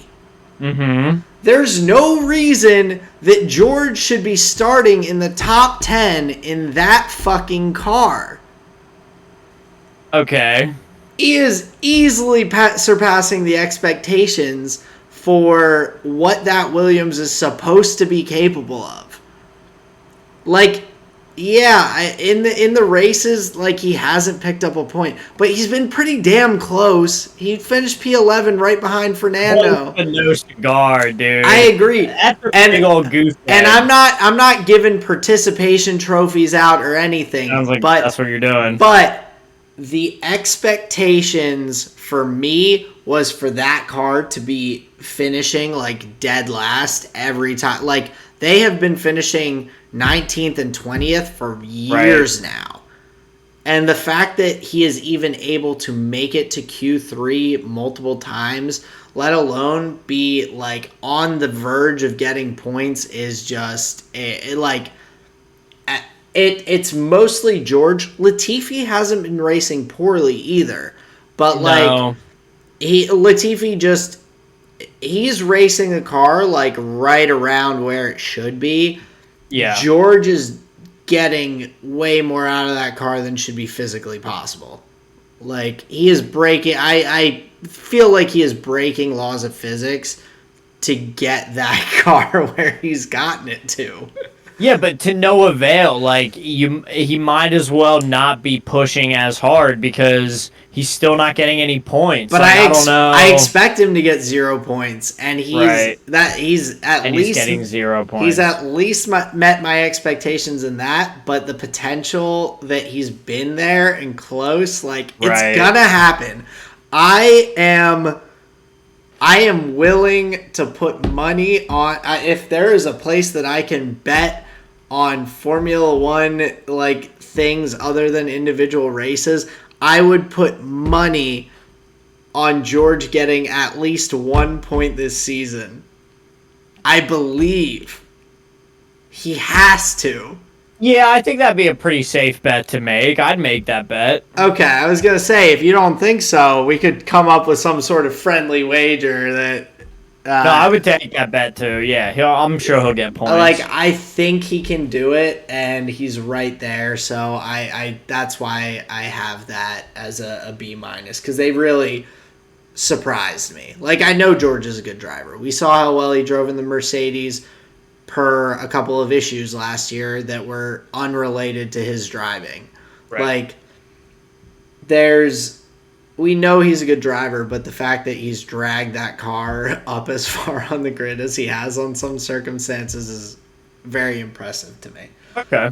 So I can understand that reasoning as well. That's fair. I'm gonna stick with my big old F though. Big old F. All right. So then for Haas, I did slightly change mine from what I originally told you with it. So I moved them from a C- to a D. Nice. I know they're both rookies. I had lower expectations for the Haas car. They said they weren't putting in hardly any upgrades for it because it's not like they're planning for future years and rule changes, yada, yada, yada, yada, yada. They're making way too many mistakes for me. Yeah. Like, the amount of spin outs, bumping into each other, like, all that. Like, I probably could have given them, like, a worse grade than a D. But I think I am just a very soft grader, maybe. Maybe. But yeah, like, I didn't expect phenomenal performances out of either Mick or... I didn't think they'd be spinning out every race, though. I mean, like, there's no reason that by race 2 in the season, between winter testing and the first 2 races, that your driver should have the nickname Mazzaspin. Like, I understand his name leans into it a little bit. Yeah, he could have spun one time and it would have unlocked that username. But it happened like 7 times in the first, like, 4 races.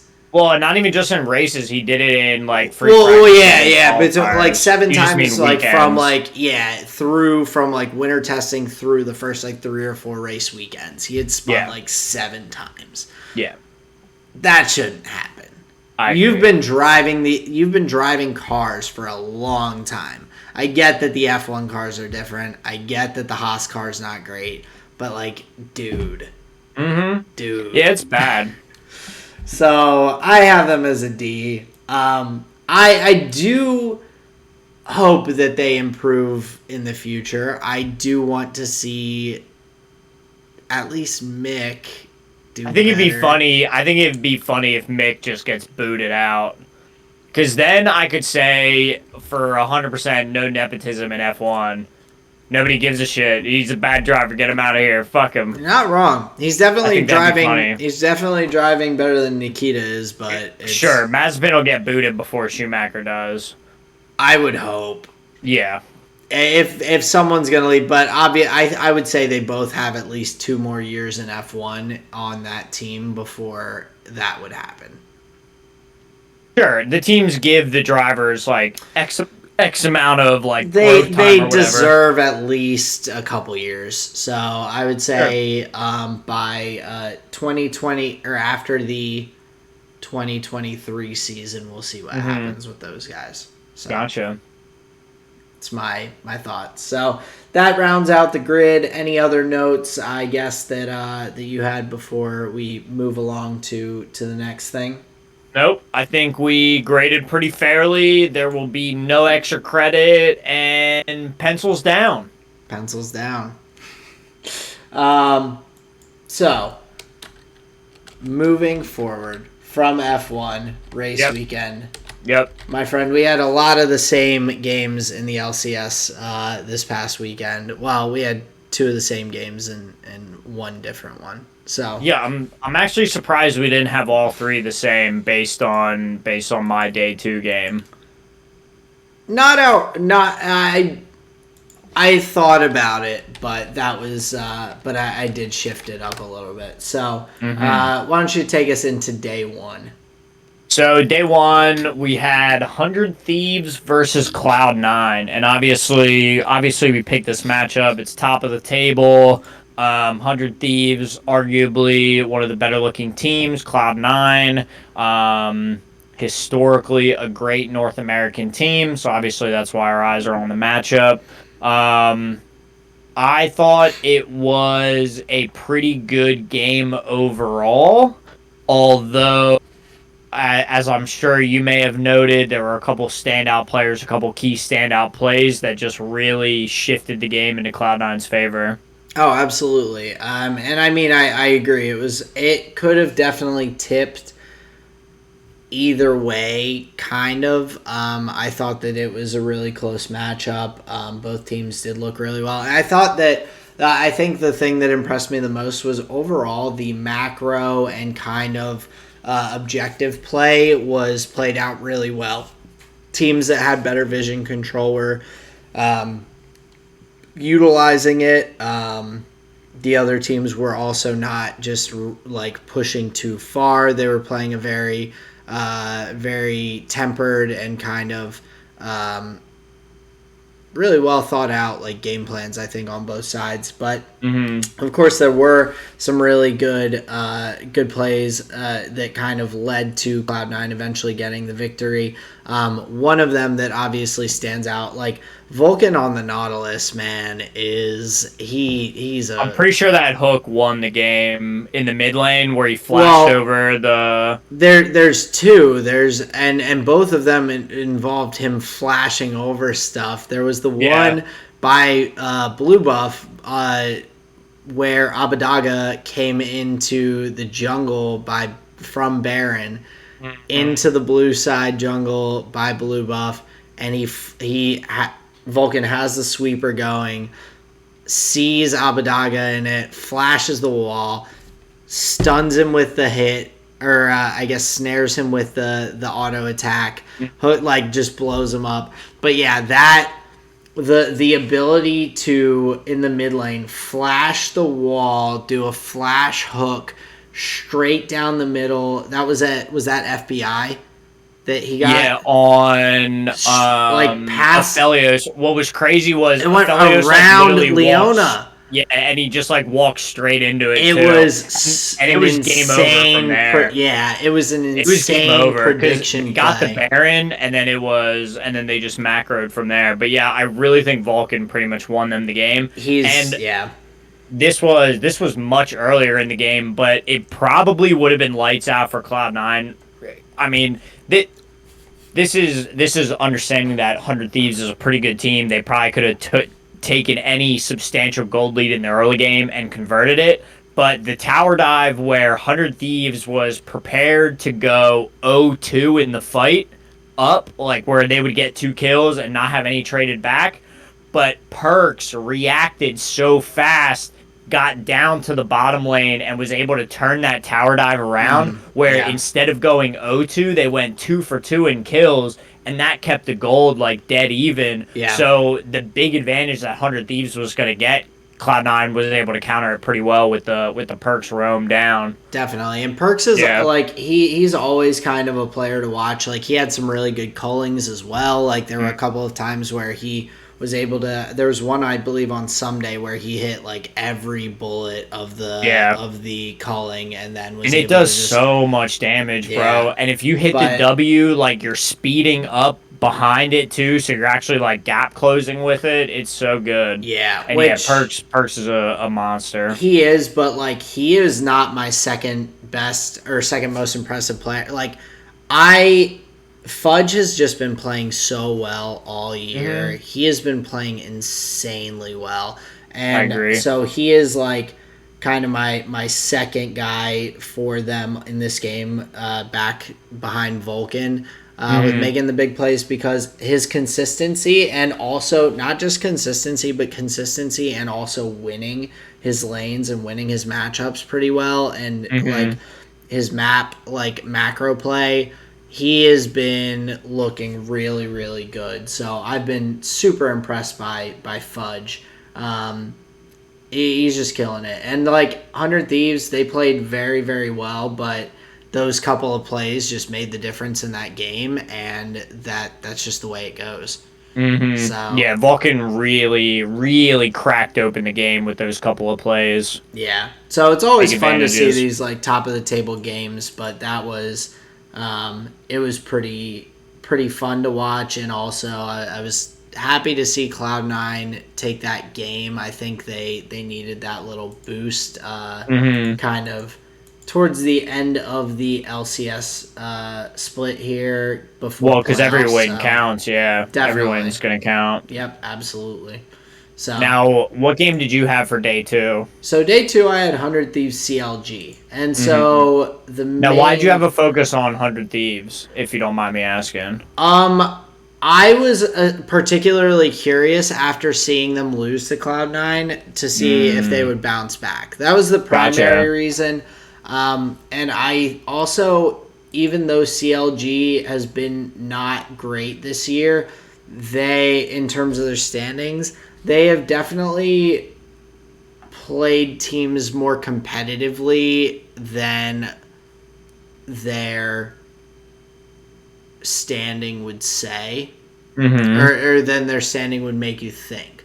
I don't think CLG is a good team, but I think that they play a lot of the better teams much more closely than you would think, and also like they're games that are like 50-50s. If they always end up with CLG losing, like when they're in the 50-50 position. Like even if they get half of those, they're all of a sudden probably in like 7th place. If they just take half of those games, that they are evenly matched up at like a later point in the game, like say 20 minutes, Like gold even at like 20 minutes or whatever. gold even, like tower, like everything even at 20 minutes. Like if they could win half of those games, then they're probably like 7th place team, but they just literally lose every single one of them. Well, they have good players. They have seasoned players. It just seems like the macro and the comms falls apart. Like you'll watch them in team fights, and it's obvious things just like aren't said. People are just getting like nailed with abilities that like you should have known they were up. Like it just weird like teleport timings. Like just all sorts of stuff. I don't think any of the players on this team are like, I wouldn't say they're like bad players, but their cohesion, their coaching, their like whatever is just not there, and their late game just falls apart constantly. Yeah. So, but yeah, it was kind of a little bit to see how 100 Thieves bounces back after a loss, because they've been winning so much lately. And it was, again, a really close matchup. Like, it went deep into that game. I mean, final kills 12-10, towers 8-5. CLG had both Barons compared to 100 Thieves. They were tied with Dragons. Neither team got Dragon Soul. Like, CLG had opportunities to win that game, and then they lost a team fight at the end, and it swung and ended. Like, it was a late game team fight that they lost, and the game was over. Like, that is just straight up what CLG is right now. They can hang with you for a while, and then they lose a team fight and lose. That's like... And what was interesting is even they had the Ash pick to choose when they were fighting, and they even still couldn't like choose the right engage. Yeah, and just tough, man. It is like teams are at the bottom for a reason. I don't think that they should be doing better than they are because they're not finding the wins that they should. Right. But like, man, but you see like a collection of decent players, right? Yeah, and you're like, oh, they should be able to put it together. There's the like potential. Broxa, he used to be on Fnatic. Smoothie, he's an ex Cloud9 jungler. Like like these are all seasoned players, and they've been around. Demonte has been to Worlds with 100 Thieves a couple years ago. Like there've been like. There's potential there, but their cohesion, their coaching, whatever it is behind the scenes with their like, they just can't close games. Yeah, and it sucks because like they can clearly compete well for an extended period of time with these teams. So like, they're like close, but just like closer on Graves, no Cigar. No Cigar. That was terrible.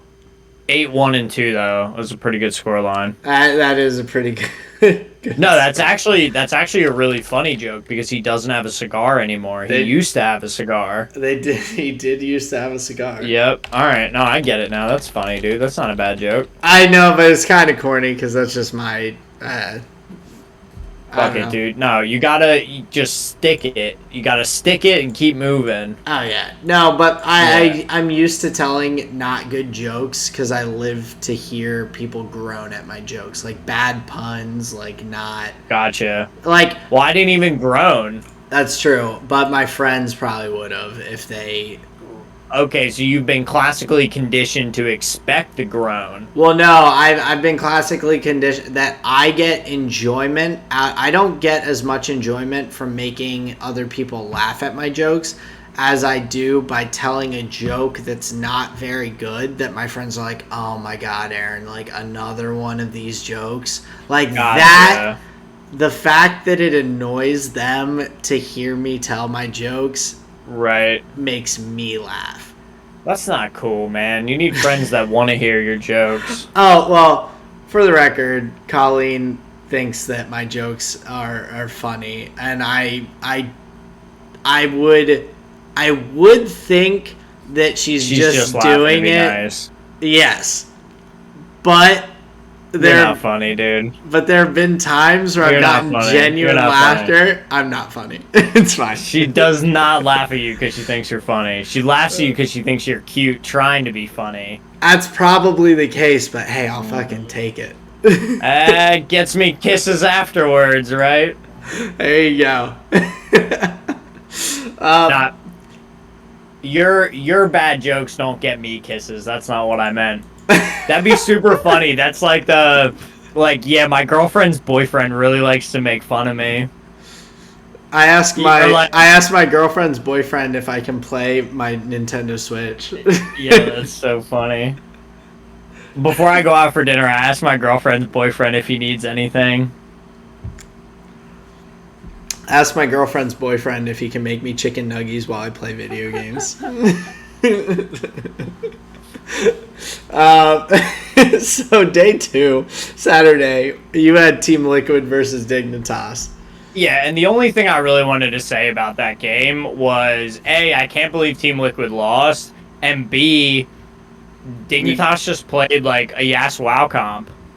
Yeah. And they just like bounce castled people, which was actually kind of hilarious. And then they were able to win with that. So are you surprised that Team Liquid lost, or are you surprised that Team Liquid lost that fucking badly? I'm surprised that they lost that badly to a Yas WoW composition. Yeah, like that's 100% like the Diana knockup, Callista with the ult, the Gnarl, just every single person could proc it. Yeah. Dude, and then at the end of the game, it was so weird. Like, they were literally pushing the inhibitors, and Alfari just like stayed top lane, just like pushing their turret. He's like, yeah, this is I'm done with this game, and he just let them win. Just Like, fed up. alrighty, dude. So yeah, great victory for Dignitas. They drafted well, they played the team comp well, and that's like not even like any shade at all. I think it was Team Liquid not playing up to snuff, and Dignitas drafting well, playing well, and really like taking down a top team. They fucking killed it. Yeah, definitely. So that was like the main point I wanted to make for that game. And Afromu continues to be just a monster. Yeah, Afro, he's performed really well, especially after having kind of a down year last year. I was a little disappointed. And he's really definitely brought it back, like kind of brought his performance back, and so I've been happy seeing him succeed. It was tough watching a guy that I really liked like not do well over the past like year or two. So Well, I think he had to find his like his thing again, right? Like for so long it was him and double, and then like, he had the, Stixay for a while. Like I just think somebody who's playing in the role where you're constantly having to match with somebody in every game, I just think that's going to be a lot harder to find, especially when you had somebody like Double Lift, who arguably is one of the best that North America's ever had. oh, absolutely. So it's going to be harder to look good as a support when you don't have Double, is what I'm saying. Oh, absolutely. And like I thought he was a phenomenal support in general, but like he did fall off, but it's definitely good to see him looking comfortable, looking like he's kind of found his mojo again and performing well. Well, it's his meta, right? Like Leona, Zenith Blade, fucking Nautilus Q, Thresh Hook. Support's so easy, bro. You just zone them, and then you hit them with the Exactly. stun here, and then you go all Exactly. in.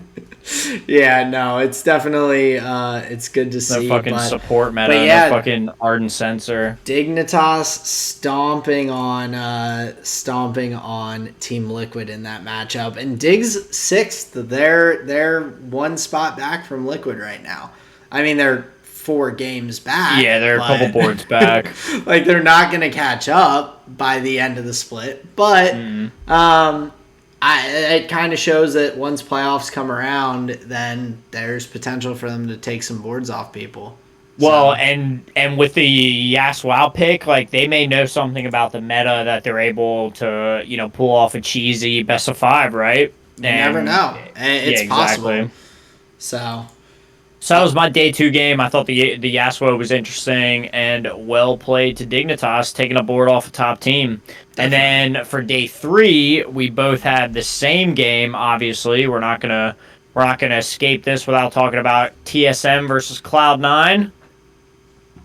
What'd you think there, Sloppy Jalopy? It was a pretty good one. It was a really good game, honestly. I was pretty impressed with Huni on the Jace. He looked really, really good. Like he was hitting a lot of solid poke on Cloud9. His just play in general, I was really impressed with. Sword Art had some really nice plays from support with stuns, catching people out a little bit. But then Cloud9 really was able to like hold off anytime TSM was pushing objectives. Like being able to use the Varus poke, the Zoe poke to zone TSM off of Baron at that one point in the game was like huge at that point in time. It really just came down to like Cloud9 overextending. And that's what lost them the game. Like Cloud9 could have fought for that Elder Dragon and probably won. They were ahead in the game at that point in time. They had the lead. They probably could have won, but they decided to double teleport into the Nexus without paying attention to inhibitor timings. They didn't double teleport. Well, they TP'd one. Teleported. Yeah. figured out they weren't winning it, and then teleported the other one in, and TSM was able to match it within fractions of a second. Right. Well, Fractions of a second, they but answered. I mean, just they did send 2 teleports there to try and end it, and they Right. got 1 turret, and then the inhibitor respawned. Like the Which fact is that bullshit. they should have known that timing for that respawn. I agree. If they should have recognized, because even if the two of them like win that fight down there at the Nexus turrets, even if the two of them win that fight and that inhibitor respawns, TSM is going to be able to recall in time to get back and defend that last Nexus turret anyway. I think you're right. They killed 1 turret before the inhibitor came back up. There's no way that the two of them go back, take down another inhibitor, come back, take down a Nexus turret, and then the Nexus without TSM getting back to defend. So Right. I think it was a big oversight too, not teleporting them both in at the same time. I 100% agree, and I think that like they should have won that game, but they misplayed it. Like that was a huge oversight looking at the not looking at the inhibitor timers and trying to push one like not at the same time. If they send both of them at the same time, maybe they kill 2v1 the Orianna. 2v1 the Orianna, kill him. Then with Huni TPing back on the Jace, they're in a 2v1 situation against the Jace. And then maybe if they kill both of them, then maybe you can do the inhibitor and then end the game. At least they change the tempo then at least, where then TSM has to answer. TSM has to recall, they go back, they Right. take the Elder Dragon, and then they push through and win. Like, Exactly. But they... Right. Like, they have to be kicking themselves. They were so close. They tried to rush it. They tried to rush so it. Close to to a 3-0 weekend, which they haven't had in a minute, and just couldn't. Like, they just flubbed it. And not I definitely agree. Not that TSM played particularly poorly. Cloud9 just played better, and they like TSM had some solid moments, but. Cloud9 kind of beat themselves on that one. I would agree in those final minutes, although TSM was not without like heroic efforts. There was the base defense at 37 minutes where then they were able to go get the Cloud Soul. Like that was big for TSM. Like Cloud9 was knocking on the door. TSM played very well. Like and not to say Cloud9 didn't beat themselves like the entire game. Like it was those just that moments they did though. TSM played extremely well throughout. And I thought that defense was just amazing. Like the way they were like spread out in the base, like to dodge all the poke and this and that. Like it was actually really impressive. The way you could tell they must have been communicating and moving together as a team. Definitely. So I think TSM did a really good job. But you're right. In those final moments, I think Cloud9 stumbled, didn't get the timings right, didn't know the TPs were up, or like for them to be able to answer or whatever, and it just went into TSM's favor. And especially with how like Blabber played that game so fucking well. Like he was fucking 9-2, dude. He literally had a homing axe, and he should have been 9. He should have only been 9-1. His last death came from fucking that Elder Dragon fight. That's right. So, that's right. He was fucking around with them. Yeah, he was just trying to hold them off from basic, so that he would be able to like help out the boys. But I can't imagine what the comms must be like in those moments, man, where like there's like multiple sectors of the map having like game ending like whatever going on. Like if somebody died at the dragon, that changes things. If somebody dies in the base, that changes things. What are the base timings? Like I'll have to watch I can't imagine what comms are like. I'll have to watch their episode of Brain Check because they have a lot of those comms, like the team comms for Cloud9's like insides here. And the thing I like about that is it's not as much of the outside the games. It's like what their comms like during like picks and bans with their coaching and during the games. It's not all the extra drama and other things that series about teams have tried over the years. So Oh yeah, where it's just like the pregame banter where they're like, yeah, like yeah, it's like decent quality stuff. So yeah, because I don't care how well they can sing. I want to hear how they call a baron. yeah, and they have that stuff in it. It's Right, really that's sweet. it's a pretty solid series they've got. So, but TSM did get the win. They stay on top. If things had gone the other way, 100 Thieves would be sole first, and TSM and C9 would be tied for second. But Hmm. they kept that little lead that they've got going. Them and 100 Thieves right at the top. We'll see. This is, I believe, the last week before coming up before playoffs. Am I right? Yes, Yeah. So we've got yeah, three more days of LCS before we go into the playoffs for the split. and So that starts this Friday. yeah. So that's Hmm. exciting. I'm looking forward to it. Same. Yeah, I think I'm always just hungry for the best of series. Obviously North America not doing too well overall, but yeah, hopefully. I mean the meta's in a decent place. I think there's some interesting champs, some interesting pocket picks right now. So I think the best ofs will be really exciting. One more week to go, and then we're there. Definitely. So we're going to take a quick break here, and then we'll be right back with a little more content before the end of the episode. Oh my god. Okay. Go. And we're back. Now, to wrap up the League of Legends section, I figured what we could do is just do like a little bit of a just talking briefly about some of the teams from the other regions that we'll see going into their playoffs and then most likely see coming out of and into the World's tournament. This is going to be a little bit of a setup going into next week where hopefully we'll talk about some like key champion picks, some key players, key this, key that. Just so you know, we're prepared going into Worlds. So let's start with the LEC. Right now, we have Rogue at the top of the standings at 11-4. And then, interestingly enough, there's a three-way tie for second with Mad Lions, Fnatic, and Misfits Gaming. And then G2 is down in what would be fifth once all that is resolved. Historically, Mad Lions, G2, Fnatic have been top teams in Europe. Obviously, all names we know and love. Any comments there on the LEC there, Aaron? I just think it's interesting that Rogue has been consistently towards the top. Like they have a number of guys that are performing extremely well. Odawamna has always been a really solid top laner, kind of considered one of the best in Europe, but he Mm-hmm. hasn't always found a team that is, I think, what seems to be the quite the right fit for him.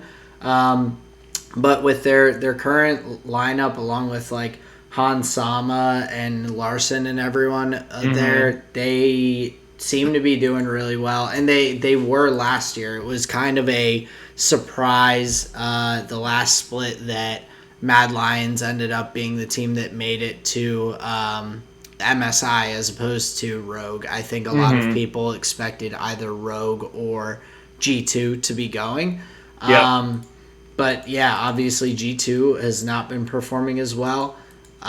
Speaking on Mad Lions, they did make it to MSI. They looked really, really solid in some games and kind of a little lackluster in others, but they clearly have shown that they have the caliber of players to go on and compete decently on the international stage. So I'm not too shocked that they're up there tied for second. But yeah, I guess we'll have to do a little bit of a bigger dive into those teams, especially with Misfits up there. That's a team that I didn't necessarily expect, just based on the team personnel, to be tied for second place. I mean, they do have Kabi, they do have Vander, but otherwise, like I didn't have high expectations of them there for their lineup. So Yeah, and we'll see how they do in playoffs, but maybe good old Vander is a key component for those teams that have won that he's been on, because I know he was a big part of Rockat's success. Well, he's been a coach, he's been a player, like he's Right, kind of he done knows a so lot about the many. game. Yeah, like him being Um, involved with their team in any capacity is like definitely a plus. yeah, So yeah, for sure. Um, So yeah, yeah, my bad. So that was the LEC. Moved on to the LCK. Now here's a name that I never heard of before Googling today. Red Force. They yeah, are 10-3. Never heard of them before. I was thinking it would be either Genji or Damwon up at the top. But apparently, for Red Force, the summer season has been going quite well. I was looking at some of the players. Some of the names don't really ring a they bell. do have Peanut. They do have Peanut. That was the one player that rung a bell. Yeah. But yeah, other than that, I was not familiar. So So we're gonna have to learn a little bit more about Red Force. yeah, I think the LCK is an area that I definitely want to do a little more digging into because we do have Red Force. Sandbox there tied for fourth, even though Sandbox has been a team that has performed decently in LCK before. I think there's definitely a little bit of room that we can kind of look at the different teams and learn a bit more. T1 down there in that fifth place spot, I mean, they're half a game back, so they have one more loss than Sandbox and Damwon, but with one more game played. So it's possible that they could be tied for fourth technically after some upcoming games. But And they have been looking better as the season goes on. Obviously, they're the one team that I have watched a couple of their games, and they are looking to be a little more cohesive than they were earlier. So yeah, I have high hopes for T1, man. yeah, and the other thing to keep in mind as well is that they do go through best of three series for all Yep, of their matchups.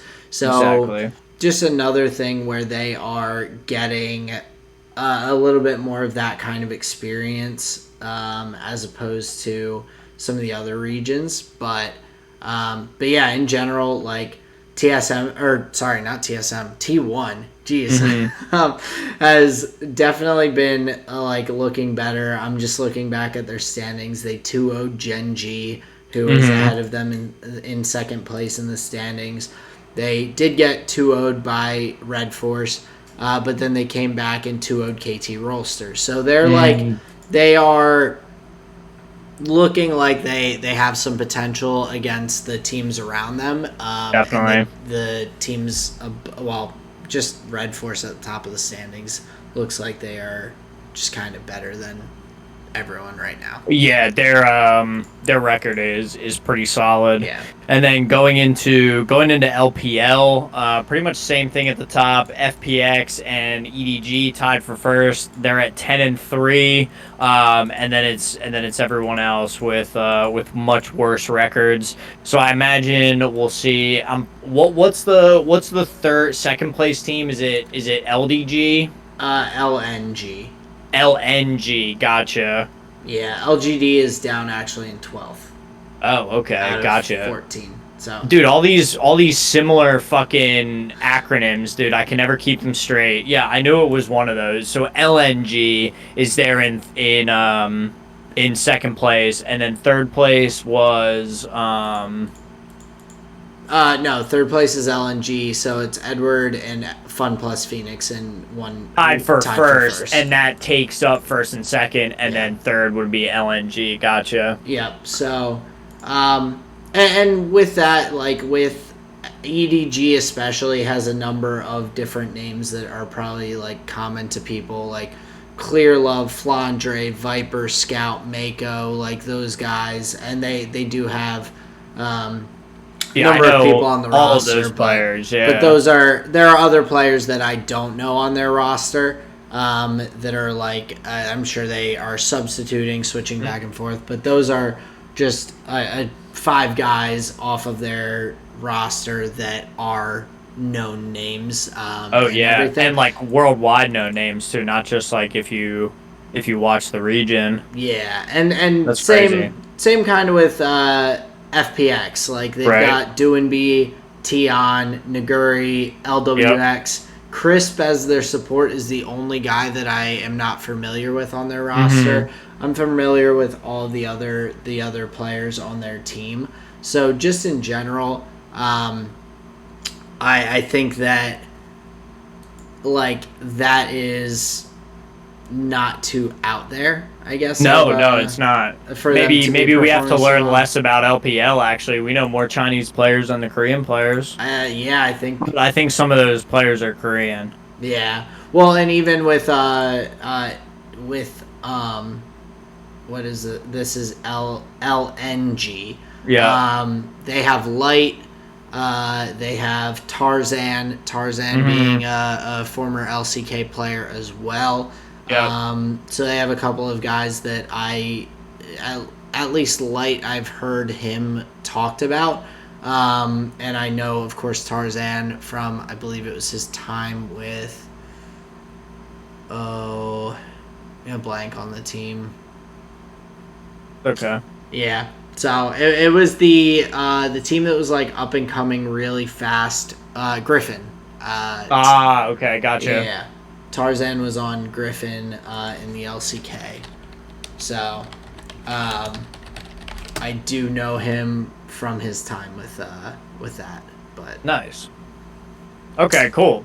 So yeah, so a little less learning about the LPL that we got to do, and maybe we'll just focus up on LCK and the LEC and learn a little bit about them and going into the playoffs and the worlds because we'll try and get the multi-region like playoff results. You know, we're not going to go game by game into every well, one, but you know, we'll just try and get a sense of what's going on. and I think especially with the mid-season break for the F1 season, we have Yeah. 3 weeks really that we can next week and the following 2 that we can try and focus in on each of the regions individually, do a little bit more Yeah. research, study, and we can do our due diligence leading up into Worlds International tournament and everything as well. So maybe next week we can focus on LCK and then kind of branch off into LEC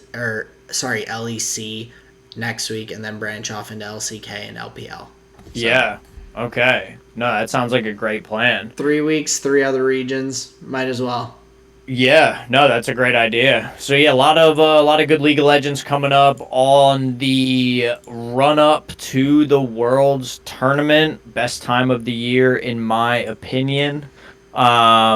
Now outside of the League of Legends conversation, this was just one little note for any CS:GO fans out there.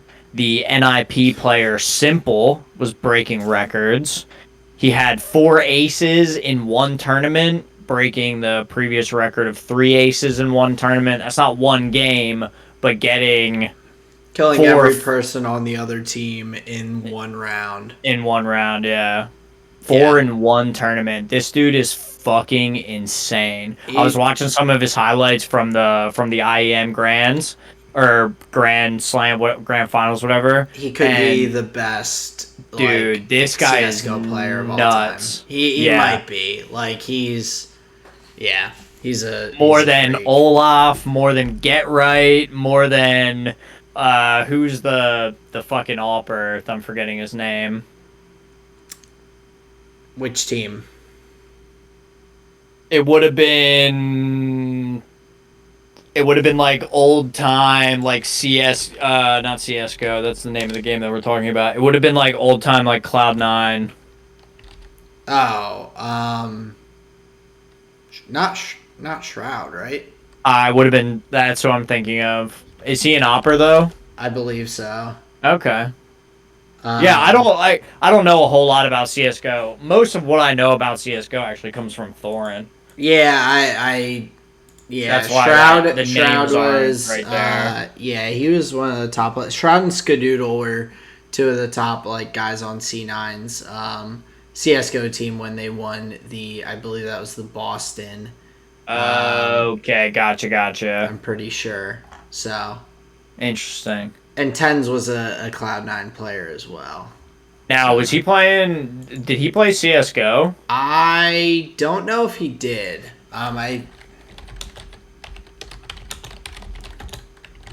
obviously he's Valorant now, but Tens was, yeah, so he was one of the youngest players in the CS:GO community. He joined Cloud9 as a player for the CS:GO team in October 2019 and moved to full-time streaming in so like 2 months later he was full-time streamer for Cloud9, and then he became C9's first Valorant player. Hmm.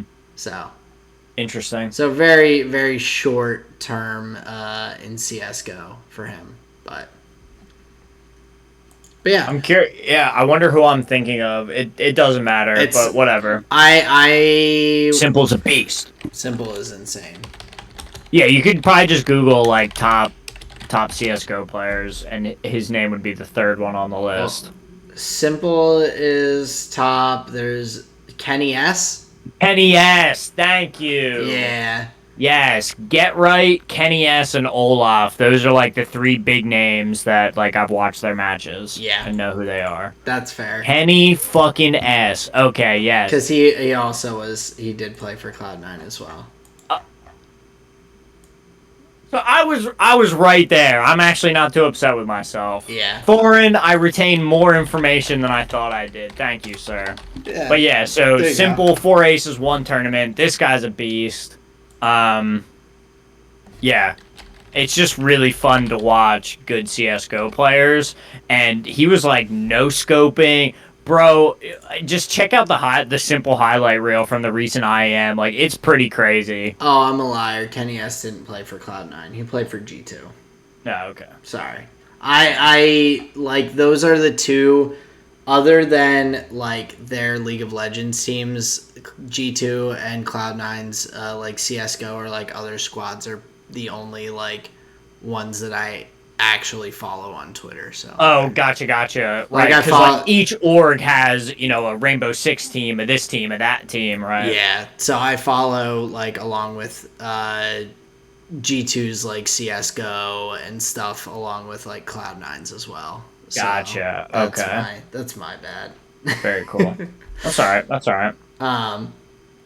But I guess there was just before we get to our flavor of the week, you had a couple notes on Magic the Gathering, right? Oh yeah, small thing. What do you think about this? Let me tickle your backside here. If you played, whatever. I'm not gonna. All right, that's dumb. Okay, so they plan to release a set on Magic Arena, which is the digital 1 versus 1 format. Yeah. They're planning to release cards on digital that do not functionally work in paper, therefore they will never be printed in paper, causing a 1-to-1 divide of like, these are digital only cards. What do you mean Now, they do not work in? So there are effects of like, okay, when this card enters the battlefield, conjure a copy of this card to your hand, right? So in Arena, conjure just means the game gives you this game piece to then use. It's like a card advantage in some way. Okay. But so it's a card that you don't even have to own. exactly. And they're just like, but to play it on paper, you would have to own a copy of it or like a and token so they're or just something. like, oh, you played this card, so you get this other card? Right. That's stupid. It's weird, is what it is. There's nothing like that in Magic. Well, and there's not anything like that in any other card game either. You can't just be like, oh, like, this card says that I get a blue eyes white dragon, so like I don't have the card, but like pretend that this is that, and Right. no, like a whole lot of weird You have space like specific creature tokens and things like that for stuff that is created by abilities and by effects in Magic already. Yep. There's no reason. And those are like permanents. Those are things that are on the battlefield, not like mystically put into your hand, right? Right, because because like there's I don't know. That's weird. I don't like the idea of that, and I understand if they want to differentiate, but if they're trying to keep the like card in hand Magic as similar to Magic Arena, then I don't like them implementing things like that personally. And I mean, that's from just an outsider looking in. I think that is a weird it's a slippery slope. What's to say that they're not going to start like just creating new cards specifically for Magic Arena that you won't ever get printed copies of in like the real game, and then like you don't have these like super specific mechanics, right? Like that are could just work in paper, they right, just choose and not they're just to, like, oh, like this is a virtual only card, or this is a paper only card or cardboard only card that you like can't get in Magic Arena. Like that, you're dividing your fan base like for no particular reason. Like they're I'm assuming that a lot of people who play Magic Arena probably use decks that they actually have with these specific cards. Am I wrong? I'm not 100% sure. Because if I would think of it as a way... I would think if you're playing Arena, you're probably not playing paper. Okay.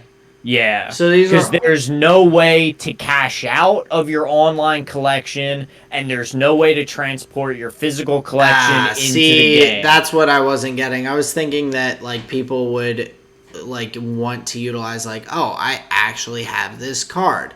Let me create the deck with the cards that I actually own, and then I can compete online in a more easy, like, to play way than me, like, the way you do with setting up a camera and a board and, like, going on. Like, you'd think that there'd be a way to import your deck into Arena to actually use it to play just in a more easily accessible virtual format, so you don't have to be in person or use like cameras or like whatever. Nope. You got to use your fake wizard money to buy packs that just get you digital cards. Then I just don't like Magic Arena in the first place. Well, that's kind of like what I'm getting at with this, where like Magic Arena has been the thing that they used for all of these like really weird like predatory marketing things that really skew the idea of like what the card game is, and it's looking a whole lot different than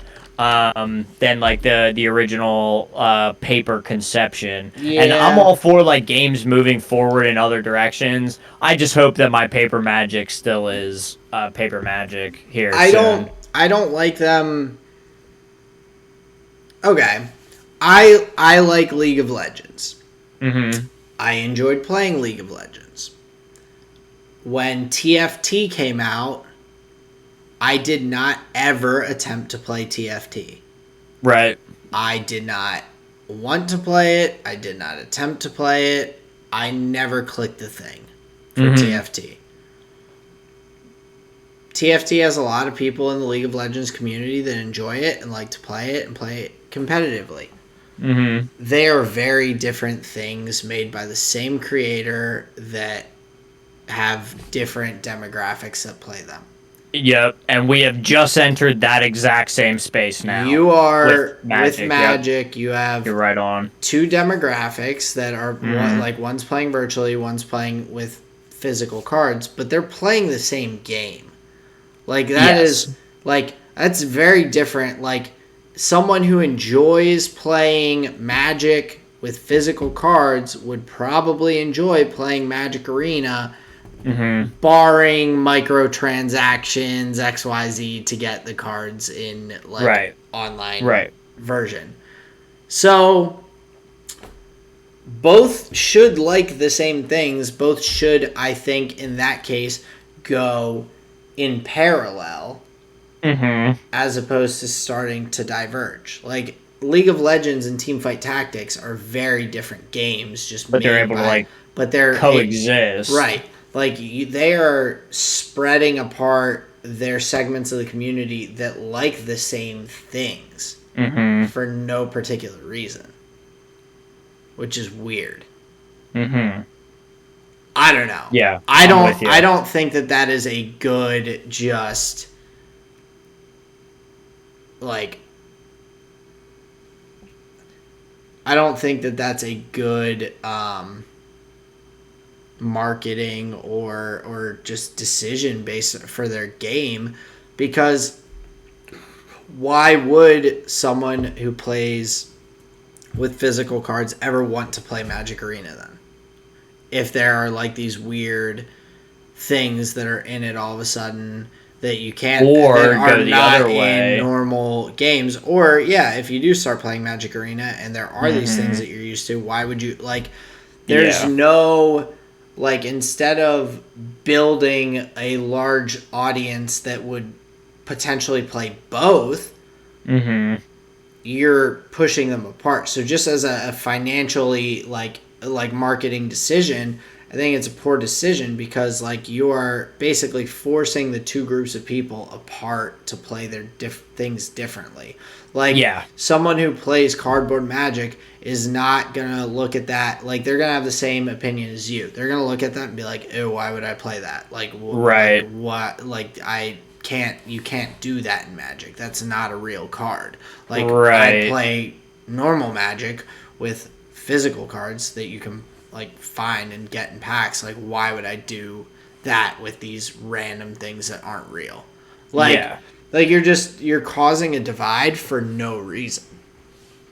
And that was an interesting that there was that conversation for like the difference between just regular commander and like competitive commander where people play like strong strategies and cards that people don't like and this and that, like all in the name of winning. And people were like, well, why does there have to be two different formats? Like we're all playing the same thing.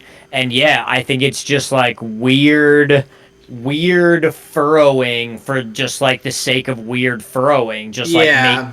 Well, different and even camps and and formats and with and that for like competitive commander versus standard commander, like yeah. you're playing the same game. That's more just based on your play group. Yeah. Like that's a decision that you guys can make whether or Hmm. not you want to be ultra competitive or Hmm. whether or not you guys want to like set some ground rules for yourselves and Well, like people hey, love like identity, man. They love saying like I'm a CEDH player. Like, oh no, I'm just an EDH player. Like, oh, I'm just a commander player. You know what I mean? It's like yeah, it's all about labels, bro. I guess. I don't know. It's That's a little weird. It's weird to weird me. Yeah, for that specific distinction, but especially yeah, for like the fact that like all of these people enjoy Magic the Gathering. at the core, yeah. Like Like just having this trading card game that has cool art and themes and cool, this and that, yeah, yeah. like you guys like that. Hmm. It And now we have this divide of like yeah, there's all sorts of these like weird like moral and ethical things that the company does that make you like this is weird. Like why am I having these feelings about like a toy company, yeah. right? Like it's just odd. So I just thought that was a weird decision that No, they it's an did. interesting thing to talk about. Like I Yeah. think it is a weird decision and I don't know. I think just in terms of marketing and all those other things, like I personally, if I was a company and I said these people like playing cardboard Magic and they could do the same thing with like Magic Online and they like I could get these people who play over here that play cardboard Magic and I could get them to pay for microtransactions potentially on this side and make more money, Hmm. I would want to do that. But if you're like, oh, I'm going to piss off these cardboard Magic players and they're never going to Right. want to play this game and they're just going to go further and further apart, and I'm not going to have the potential to make more money, that's a stupid business decision, in my Yeah. opinion. Yeah, from that point of view, I think I would agree with you. And No, that's yeah. yeah, so I mean, hey, they do this for a living. I'm talking out my ass, but hey, Same. Yeah. I've worked in business for long enough that there are things that I see as wise business decisions. My company, I think, makes poor. I've seen, like, there are different instances with my company, previous companies I've worked for, that they make poor business decisions. One of the hotels that I worked at, we spent $20,000 probably to Band-Aid fix a problem that none of the Band-Aids actually worked, and then we ended up having to drop another like 60 grand to actually fix the core of the problem. Instead of fixing the core problem in the first place and just paying the 60,000 and not paying that extra 20,000, and also not putting myself and other staff through a headache for 7 months of dealing with the issue that you wanted to Band-Aid fix. Like, Holy that's shit. like that's a thing that happened. Like, I've seen, and in my opinion, like, there are ways to generate income, and isolating segments of your fan base in this kind of instance is not a good way to make money. Yeah, I would tend to agree. I think it's a little odd, and it makes me like, well, it's already a program that I had uninstalled off of my computer anyway, but it just makes me like, well, that's something I'm never going back to then. Right. So you are Sums a it up. lost potential customer for their business model. 100%. And I mean, I never would have been a microtransactioner anyway, but yeah, you get the deal. I mean, But yeah, I just wanted to bring that up. I spent hundreds of dollars on a free-to-play game, so it's... Hey, dude, clothes are pretty, man. You got to be fashionable. Just ask Lewis Hamilton. He's a winner. He'll tell you that fashion matters. Yeah, Tommy Hilfiger. Hey, there you go. Shout out. But yeah, so... Give me your flavor of the week, Aaron. Flavor of the week. So... Food, I think I might have mentioned it last week. I probably did, but I made the Penang curry again, but I made it for both myself and Colleen. She said that it was the best food that I have made her so far. So, wow. Check mark. But now I'm concerned because I have set the bar pretty high. And now the expectation is for me. Like, make a girl squirt on the first night, bro. How do you top that? Couldn't tell you. Don't know. but like, yeah, I've set the bar kind of high for myself, and now I have to match up. But on the bright side, I have also learned that, and I kind of knew this, but this was just another verification of my cooking ability, but I just found the recipe for the Penang curry online, and so I just like got the ingredients and cooked it, and it tasted really good. So like, there you go. That makes me feel comfortable that basically I can just find recipes for whatever. Like, if there's something that I want to eat, something that she wants to eat, something that one of my friends wants to eat, and they're like, hey, like, let's make this, I can just be like, okay, find a recipe on Google, magic of the internet, go buy the ingredients, and I'll cook it, and it'll be good. So that's pretty confident of you. Yeah, yes. No, I feel more and more comfortable just being able to be like, oh, this is a recipe that people have like given 5 stars online. Cool, I'll take it and make it. And there you go. That's pretty badass, actually. It's why I like cooking over baking, because like with cooking, like I can make something, and if I can taste it and then just be like, oh, like this doesn't quite taste how I want it, I can add a little salt. I can add like baking, you have to be too precise, but with cooking, like even if I'm cooking a recipe I've never made before, I can still slightly adjust things to make it how I want. Like I made the Penang curry for myself, like it was not spicy and I wanted it to be spicier, so I added like couple tablespoons of sriracha when I made it the next time, and it was Right. like it had that kick that I was looking for. So it's like Nice. the ability to like adjust and change things I enjoy with cooking. So that was my flavor of the week. I think in back-to-back weeks is the Penang curry I found and made. That's pretty funny, actually. For TV shows, I did wrap up Mayor of Easttown, which Nice. is HBO show about the Delaware County, Delco, Philadelphia kind of surrounding area. Really solid show. It was kind of a thriller, murder mystery type deal with some drama and excitement. Just a pretty solid show. And one thing that I thought was cool about it, that I haven't seen in too many other shows, is they used like real brands for like all of the like weird details of stuff. Like they were drinking like a Wawa coffee cup. Yeah, they were drinking Wawa coffee. That's they had like ready-made popcorn. I think that's the brand, ready-made or Pop Secret, or it was one of those. It was like Gotcha. Like it was an actual brand. Like all of the I think they had like Haagen-Dazs ice cream at one point or something. Like all the brands in it were like not just like made up like fake label things in the show.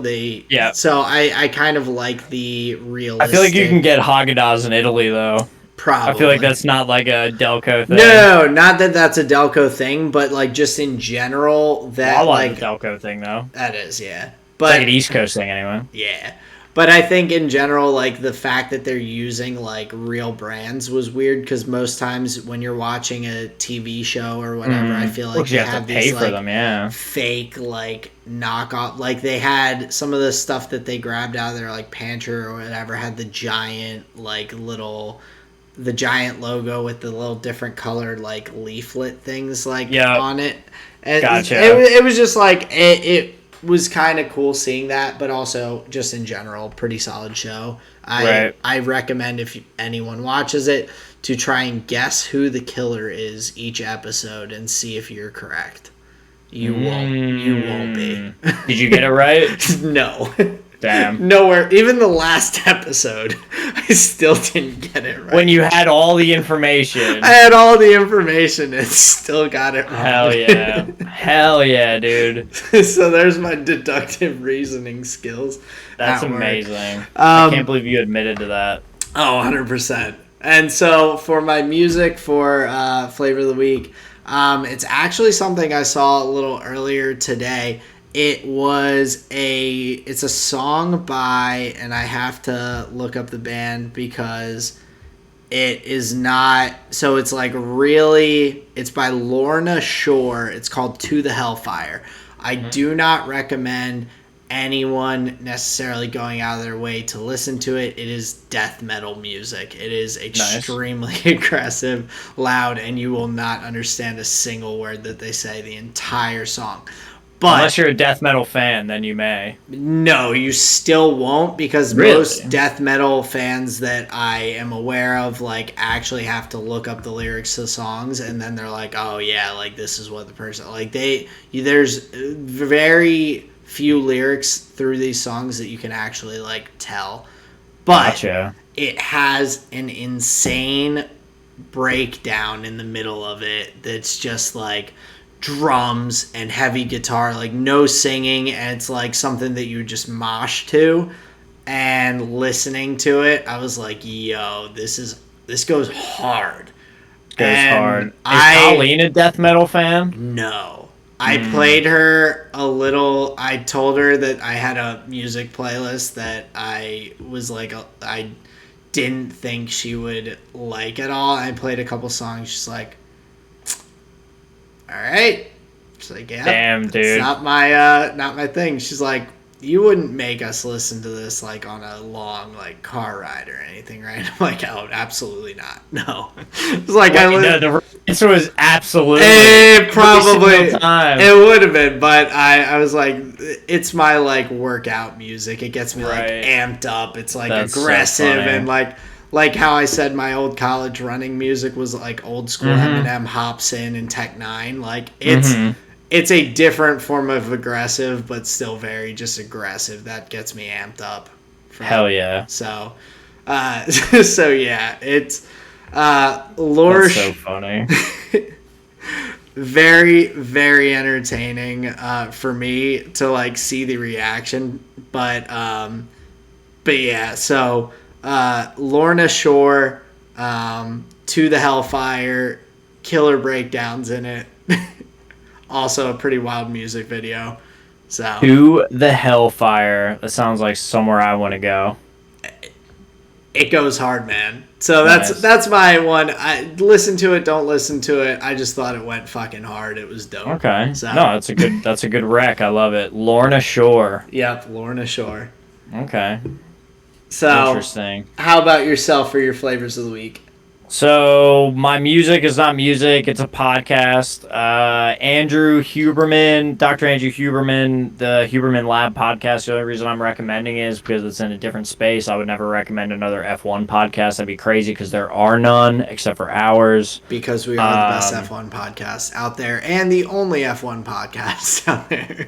Thank you, Aaron. So, Andrew Huberman podcast is called the Huberman Lab. He basically just breaks down, like, it's basically like maybe high school level, like early college level, like courses similar to little lecture, little talks, just about like different systems in the body and strategies on how to help and use them and whatever. So I've learned a lot from Dr. Huberman in the couple episodes that I've listened to him. So go check it out if you would like to learn something about the human body and how it works. So it's super exciting. For my food this week, Sarah made some chili with rice. She's amazing at making chili, so I'm excited to eat that. And then for my visual medium, I'm curious. So you're a summertime soup guy? Yeah, I don't give a fuck. What are you talking about? I know. I know a lot of. I get it. 'Cause it's hot out. No, you don't no. eat hot meals. I People are will. pussies. I'll eat soup in the summertime. I Yeah, know a I lot. don't care. I know a lot of people that don't though. Like that's I didn't think it was a weird thing, but I've been made to feel weird about eating soup in the summertime. So see, no, you got to make them feel weird. You got to be like, why would you limit yourself just based on like arbitrary times of year? Like, stop. If you want to eat soup, eat a soup. How about this though? So when I was at the shore, whatever, however long it was ago now, one of the girls there got soup at a restaurant and brought it to the beach and was eating soup out of a thing on the beach. Thoughts on that? Because that was a little out there for me.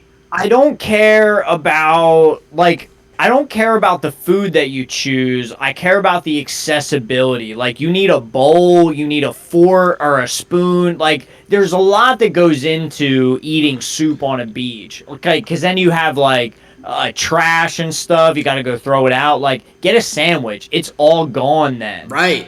I was blown away. I've never seen someone eat hot soup on a beach. I'm like, there's sand everywhere. There's like, I don't know. It was a weird move. So that's questionable. But hey, teach their own. But that was a weird move to me. it is a weird move. That is a weird move. But I wouldn't do that move. But chili. I do chili when it's hot. No soup on the beach. Sarah makes bomb chili. It is pretty good, and the rice is good too. Is it spicy? It's like medium. Like, Okay. we don't gotta kill ourselves. Like, we eat habaneros for other stuff, so Nice. like, Yeah. moderation. Just curious. Yeah. Yeah. No, you're good. That's like spicy chili. I ain't no bitch. I ain't no bitch. I know you're But it doesn't not. have to be every time. No. That's all. So you got All your I sound, didn't choose this. food. Yes. Now we just need the movie. I didn't choose this. I walked out last night to naked people on the TV. Sarah was watching 50 Shades of Grey. She started the first one, and I could not stop critiquing it. I had a lot of problems. But overall, it was interesting to say the least. I found it fascinating that a movie like that was like up on like the screens at like the movie tavern or something. Like I find that just like hilarious to me. Oh yeah. But yeah, I had never been exposed to it before in my life, so that was like my first time like seeing any of the scenes. Yeah, I've seen the Um, movies. They're, yeah. yeah, I couldn't get into it. I mean, I can see somewhat the appeal for a For like the female, for yeah, a, like for a Midwestern housewife that yeah, is not getting dick down very well. yeah, So yeah, yeah. But I mean, but seriously, like, other yeah, than that, like, like it's pretty like it seemed like pretty shallow and just like whatever. I yeah, don't know. yeah. It Watching the they're bare bottoms get smacked was really funny. It's like, dude, that's what dads do to like 2-year-olds, bro. Like, relax. And he's like trying to be all like, oh man, I just have a million things to say about that garbage, but whatever. So yeah, that was my movie. I didn't choose to see it, but you did see it. but I did. But I mean, I have such a morbid curiosity. I easily could have just like walked away, right? But I have to stand there and Oh, like I'm it's like the a same car way. crash, you know? It's like I want to see the bleed. I want to see them, whatever. So that was bad. Yeah. Never gonna do that again. And that is our car crash of a finale to this episode. Beautiful. I mean, Beautiful. hey, if that's the case, then the people are still here because they could not look away. Because they So- could not look away. That's actually a wonderful point. So, If you're here this long, put car crash in the comments. Thank Yeah. you. so everyone, just remember you can find us anywhere that you listen to podcasts: Anchor, Google, Spotify, all of it. is like the big one.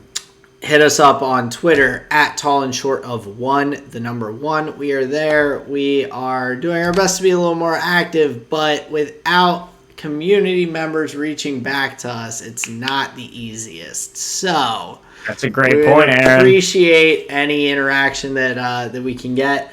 We're happy to join the conversation, go back and forth with you all on topics that you're interested in.